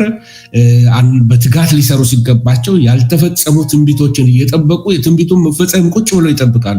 እየሰሩ ከመጠበቅ እየሰበኩ ከመጠበቅ እና ጳውሎስ ምን ይላል? ሁለተኛ ተሰሎንቄ ምዕራፍ 2 ላይ ነው ፓስተር አንተ ፓርቲሲፔት እንድታረግልኝ በሰበቡ እኔም ኢንተርቪው ላድርግ። ሁለተኛ ተሰሎንቄ 2:1 እና 2 አንብብልኝ። እንግዲህ ነገር ግን ወንድሞች ሆይ ስለ ጌታችን ስለ ኢየሱስ ክርስቶስ መምጣትና ወደ እርሱ ስለመሰብሰባችን በመንፈስ ወይም በቃል ወይም ከኛ እንደሚመጣ መልእክት የጌታ ቀን ደርሷል ብላችሁ ከአይምሯችሁ ቶሎ እንዳትናወጡ እንዳትደነግጡም እንለምናችኋለን። አሁን እንግዲህ አንድ ሰው በዚህ ዘመን የጌታ ቀን መጣ ሲባል ይደነግጣል ወይ ነው ጥያቄው። እንደዋላ ከሰማይ የሆነ ሰማይ ተሰንጥቆ ካልተከፈተ ጌታ ሊመጣ ነው ብንለው የሚደነግጠው ትውልድ እኮ ቀድሞ ልቡ ያልተያዘ ትውልድ መሆን አለበት። ልቡ ለጌታ የተለቀቀ ወይኔ ጌታ መጣ ወንጌል ሳልሰብክ ወይኔ ጌታ ሊመጣ ነው ብሎ ያ ሐሳብ ይመጣበታል። እና እንዳትናወጡ የመጀመሪያው ቃል አሁን ያነበብክልኝ ይላል እንዳትደነግጡ። እዚህ መናወጥ ድንጋጤ ነበራቸው። ዋይ የጌታ ቀን ቀርቧል፣ የጌታ ቀን ደረሰ። ስለዚህ የፍርድ ቀን እንደሆነ ያውቁ ነበረ። የመጨረሻው ዘመን ብለው ሲያስቡ ጀጅመንት ይኖራል፣ ፍርድ አለ፣ አካውንታቢሊቲ አለ። በጌታ ዙፋን ፊት ስንቆም ምን ይዤ ነው የምቆመው? አካሄዴ ምን ይመስላል? ኑሮዬ ምን ይመስላል? ጌታ ፊት አፍራለሁ ወይ? በጻድቁ ፊት በመሲሁ ፊት ምን ይለኝ ይሆን? እሱ እውነተኛ ሚዛን ያለው ጌታ እሱ ብቻ ነው። ዛሬ ሰው እኮ ሊለን ይችላል፣ ብሎ ሊያደቀን ይችላል። ግን በጌታ ፊት እንቆማለን። በስውር የተሰራው ይገለጣል። በቃ በጌታ ፊት መልስ እንሰጣለን እና የሚያስፈራ ነው። ስለዚህ እነሱ በዛ ዘመን በጽድቅ ዘመን እየኖሩ በጽድቅ አካሄድ እየኖሩ ከፈሩ እኔና እናንተ በዚህ ዘመን እየኖርን ብዙ በድፍረት የምንመላለሰው የምንናገረው ብዙ ነገር ያለን ሰዎች የዚህ ዘመን መጨረሻ ሰዎች ያለን ሰዎች በጣም ልንፈራ ይገባል። በጌታ ፊት ስንገለጥ በጌታ ፊት ልባችን ሲለካ አንድ ቀን ወደንም ጠላንም በሱ ፊት መቆማችን አይቀርም ወገኖች ሆይ። ስለዚህ በመልእክት አለ ጳውሎስ በትንቢት ወይ በመንፈስ የሰማችሁት ቃል ስለ ጌታ መምጣት ትንቢት ሰምታችሁ ከሆነ ቃል ሰምታችሁ ከሆነ የጌታ ቀን ደርሷል ብላችሁ ከአእምሯችሁ ቶሎ እንዳትናወጡ እንዳትደነግጡ ብሎ እነሱን ያረጋጋል። እኛን ደግሞ ቢሆን ጳውሎስ በዚህ ዘመን እኛን ምን የሚለን ይመስላል? ኧረ ተነሱ፣ ኧረ ንቁ፣ ኧረ ተቀስቀሱ፣ ተኝታችኋል፣ ጌታ እኮ ሊመጣ ነው፣ በደጅ ነው፣ ነገሩ እኮ ተደምድሟል እያለ የሚቀሰቅሳቸው ይመስለኛል። እና ታሪክም ስትመለከተው ቅድም እንዳልነው በዚህ በኮሎሲየም ወይም ደግሞ በሮም ይሁን በተለያዩ በአልጄሪያ አካባቢ ሮማን ኤምፓየር በገዛበት ኤሪያ ሁሉ ላይ ስትመለከተው በትልቅ የስፖርት መጫወቻ ስፍራዎች ለእንስሳ ይሰጣሉ።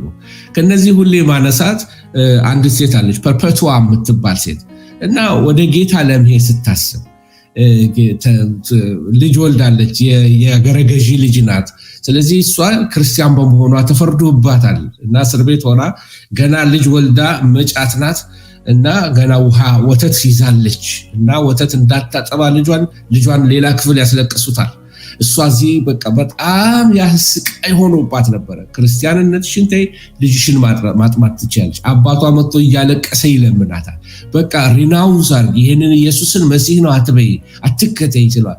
እስከ መጨረሻ ገና አራስ ሕፃኗን ልጅ እያለቀሰ እሷን ወስደው ሰማዕት ሲያደርጓት ከእሷ ጋር ብለንዲና የምትባል ነበረች። እሷንም ልክ እንደዚሁ የቸርች ሂስትሪ ላይ ሄዳችሁ ስትመለከቱ ክርስቲያኖች የከፈሉት ዋጋ ለወንጌል ይሄ ነው ይባል አይደለም።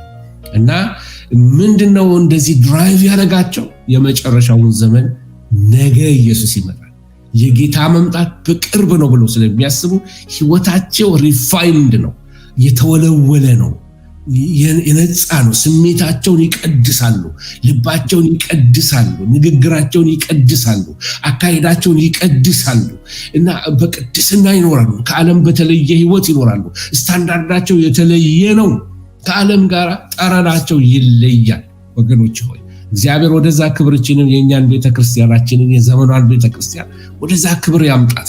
የምንጠብቀው ሪቫይቫል ይሄ ነው። የወንድሜ መልእክት ተሐድሶ ነው እንግዲህ። ስለዚህ በተሐድሶ ድምጽም መልእክታችን ይሄ ነው። ሪቫይቫል ለቤተክርስቲያን ተሐድሶ፣ የፈረሱ ቅጥሮች ይሰሩ፣ የፈረሱ መሰዊያዎች ይሰሩ፣ የጣልናቸው ስታንዳርዶቻችንን እንደገና እናንሳ። የቀደመው ትውልድ ዋጋ የከፈለለትን ወንጌል እንደገና ልናነሳው ይገባል ብዬ አምናለሁ።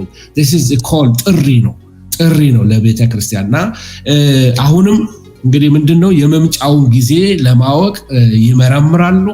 በሚያቸው ምልክቶች ደግሞ አንዳንድ ሰዎች ሳይመረምሩ ሲቀሩ ሰው ይነግራቸዋል። ከዚህ የተነሳ ይደነግጣሉ፣ ይታወካሉ። እና ኮሮና ይመጡና ኮሮና 66 ነው አሏቸው።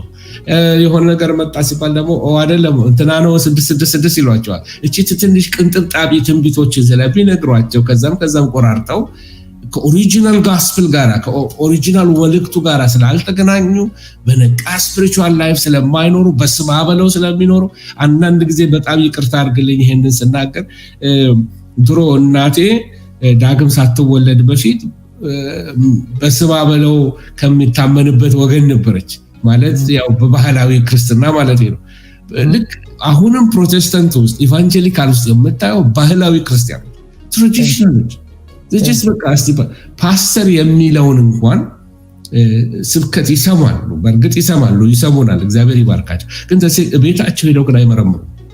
በግላቸው መጽሐፍ ቅዱስ አያነቡም። በግላቸው እግዚአብሔርን አይፈልጉም። ቤተክርስቲያን ጸሎት ካለ የቤተክርስቲያን ጸሎት ነው የሚያቆማቸው። መጽሐፍ ቅዱስን የሚያነብላቸው ፓስተር ሆኗል። ምንም የተለየንበት የለም። ድሮ አዛውንት አያቶቻችን እናቶቻችን ያረጉ እንደነበረው የነፍስ አባት መጥቶ ካላስተማራቸው እንደማረጉ ልክ እንደዛ ወደሚሆን ትራዲሽን እየመጣን ይሄ መሰበር አለበት። አማኞች የጣሉትን መጽሐፍ ሊያነሱ ይገባል። ልክ እንደቀደሙት ዘመን አማኞች ለመሞት እንኳን የተዘጋጁ ትላንት ኢየሱስ እንደሞተ ዛሬ ተዘጋጅቼ መኖር ነገ እንደሚመጣ የሚለውን ይሄንን ልተውላቸው ፈልጋለሁ። ያስተናገዱት በጀግንነትም ነው፣ በሬዲነስ ነው። ሃይላይት እሱ ነው፣ ሬዲነስ ነበራቸው። የሆነ የተወሰደብን ነገር አለ። ኳሊቲ የሆነ ጥራት ያለው ነገር ተጀምሮ ነበር በህዝባችን መካከል። ወንጌል ሲገባልን ዋጋ ተከፍሎበታል። በጣም ብዙ መንገድ ተኬዷል። እንትን ያልሆነ ምድርን እንድንሸት ከምድር ጋር የሚያጣብቅ የሰማዩን እንዳንናፍቅ የሚያደርግ ኢቭን ምስክርነቶችን አውጥተህ ተመልከት። ነይና መስክር ይከል የሚባሉት እኮ የሆነ ነገር ፊዚካሊ የተጨመረላቸው ነገር ምንም አይደለም። አሁን እዚህ ሀገር መጥተህ 4x4 መኪና ገዛው ብለህ ብትል ይስቁብሃል ሰዎች። ምክንያቱም ሁሉ ዓለማውያን ይነዱታል። ይሄ እግዚአብሔርን የማይፈራ ሁሉ ይነደዋል። ጸልዮ አይደለም እግዚአብሔር ባርኮት ነው አይደለም፣ አልባረከውም። እግዚአብሔር ሰርቶ ያገኘው ነው። መኪና መግዛት፣ ቤት መግዛት፣ ይህ እነዚህ ጥሩ ነው። ከእግዚአብሔር ተቀብያለሁ እግዚአብሔር ይባረክ ብሎ እግዚአብሔር እናመሰግናለን። ግን እውነተኛው ምስክርነት ሪሊ ክርስቶስ በምን መንገድ ህይወቴ ውስጥ ተገለጠ? ጌታን በምን ምዕራፍ አወቅኩት? ስፒሪቹዋሊ ምን ያህል ደርሻለሁ? ምን ያህል ጌታን አወቅኩት? ምን ያህል የጌታ ብርሃን ውስጥ ይበራልኝ? ይሄ ዲፕ የሆነው ስፒሪቹዋል የነበረው ነገር እየተወሰደ ሱፐርፊሻል። እኔ አንድ ምስክርነት አነበብኩኝና አሳቀኝም ገረመኝም። የገረመኝ ምንድነው? ባለ 2 ሲዲ ማጫወቻ ቴፕ ጌታን በጾም ጸሎት ለምኘው ጌታ ሰጠኝ የሚል ነውና አካባቢው ላሉበት አካባቢ ባለ 2 ሲዲ ማጫወቻ ወይም MP3 ሰጠኝ፣ አይፎን ሰጠኝ፣ ለጸልየውበት ስለተሰጥቶናል ብለው ካመኑ ይሁንላቸው። መናቂ አይደለም እየተደረገላቸው። ማይ ፖይንት ኢዝ ይሄ ማቴሪያሊስቲክ ማይንድ ሴት እንዲኖር አየህ። ቀስ ያለውን ተመልከት። የወርቁ ዕቃ ተወስዶ የብር ዕቃ አይደለም። በሰለሞን ዘመን የነበሩት የወርቅ ዕቃዎች ተወሰዱ ወደ ባቢሎን። የወርቁ ዕቃ ተወሰደና ሱፐርፊሻል የሆነው ሎወር ግሬድ የሆነው አናሳ ግሬድ ያለው አመጡና አስገቡት እና የወርቅ ጋሻዎች ተወሰዱ። የወርቅ ዕቃዎች የከበሩ ተወሰዱ። የከበረው ስፒሪቹዋሊቲ፣ የጸሎት ቫሊዩ፣ የአምልኮ ቫሊዩ፣ የቅድስና ቫሊዩ፣ እግዚአብሔርን የመፍራት ቫሊዩ፣ አንዱ ለአንዱ ቃል ገብቶ ቃልን የመጠበቅ የኪዳን የኮቨነንት ቫሊዩ ተወሰደ እና አሁን ክርስትናው መለኪያውን ምን አደረገው ማለት ነው? የሚታይ ነገር፣ የሚታየው ነገር፣ የለበሰው ልብስ፣ የሚኖርበት ቤት፣ የሚነዳው መኪና ተወሰደ። ቫሊዩ እና ስታንዳርዶች ሆኑ። እውነት ለመናገር እዛ አፍሪካ ላይ ሰዎች እንደዛ ሊሉ ይችላሉ። ሰሜን አሜሪካ ላይ ሰው ሁሉ ተበድሮም ይሁን ምን ብሎ ይሄን ኑሮ ይኖረዋል። it's not a blessing። ይሄን ለመናገር ነው። በረከት አድርጎ ሰው ማየት የለበት። እውነተኛው ከብርሃናት አባት ከላይ የሚወርደው በረከት ኢየሱስን መውደድ። ከአምና ዘንድሮ ወደዋለሁ ወይ? ምን ያህል የጌታ ፍቅር ውስጤ ይንፈቀፈቃል። የቀደመው ቅባት አለ ወይ? የቀደመው ፓሽን ያለ ወይ? ኢየሱስ ተብሎ ስሙ ሲጠራ እንኳን ኤክሳይት ያደርገኛል ወይ? አሁን እኮ መዝሙሮቹንም እየቀያየርን ነው የምንሰማቸው። ድሮ አንድ መዝሙር እያገላበጥን ቁጥር እንዲሰምተን አልቅስ አብረጾም ያ ግሎሪ እየተወሰደብን የመጣ ይመስለኛል። እና እንዲሁ በመሃል ላይ ስለመጣ ነውና ጠላት ይሄን የወሰደብንን ምርኮ ማስመለስ አለብን። ይሄ ምርኳችን ነው። ጸሎት ተወስዶብናል። የጸሎት መሰዊያ ይፈርሷል። ጸሎት ስብሰባ ላይ ለመሆኑ ቤተክርስቲያን ስንት ሰው ይመጣል? ልጠይቅ፣ ምዕመኑ እየጠየቅኩ ነው። ስንት ሰው ቸርች ጸሎት አለ ሲባል ይመጣል? እንኳን በአካል አይደለም በዙም እንኳን ዙም ጸሎት ላይ ሰው ይቀራል። ካለበት ብሎ መካፈል ይችላል። በዙም ጸሎት ሰው ይቀራል። እና አስበው፣ መጀመሪያ ጸሎትን ሲወስድብን ጠላት መጀመሪያ ያደረገው ኮንሰርት ተብሎ በሀገራችን በኮንሰርት አዳራሽ ይሆናል። ጸሎት መጥፋት ጀመረ። ቀስ እያለ ደግሞ ኮንሰርቱም እየቀዘቀዘ መጣና አሁን ምን ሆነ? የነቢያት ጉባኤ ጋር መሄድ ተሆነ። መስማት የሚነገር ሴንተርድ ሆነ። ለኔ ነገርልኝ፣ ለኔ ባልልኝ። እግዚአብሔር ሰው መጥቶም መልእክት እንዲያደርስልን የምንፈልገው እኔ ተኮር መልእክቶች ናቸው። ክራይስት ተኮር ሂስ ፐርፐስ አይደለም። በህይወታችን እንዲነገር የምንፈልገው እኔ ተኮር፣ እኔ እንዴት አድርጌ ልድመቅና ልውጣ፣ እኔ ስራ እንዴት ይሳካልኝ፣ እኔ እንዴት አንደኛ ልሆን የሚል ሚ ተኮር ነው ብዬ ነው ማስበው። ከቶፒኬ ወጣው ይቅርታ፣ በመንፈሴ ነው እንጂ በኃይልና በብርታት አይደለም ስለሚል የጌታ መንፈስ ከኔም ከፓስተርም ጋር እንዲሆን ጸልዩልን። ቴንኪዩ ፓስተር፣ እድሉን ስላገኘሁኝ። ኢየሱስ ይመጣል። ነገር ግን ሰላም ለእናንተ ይሁን፣ አትናወጡ። ጌታ ይመጣል። ግን ሲመጣ ደግሞ የታተምንበት የእግዚአብሔር መንፈስ ልጆቹን ከታላቁ መከራ አድናለሁ ስላለ ጌታ ከዛ በፊት ልጆቹን የታተሙትን በመንፈስ ቅዱስ ይነጥቃቸዋል። ነቅተን ጌታን እንጠብቀው። ተባረኩ።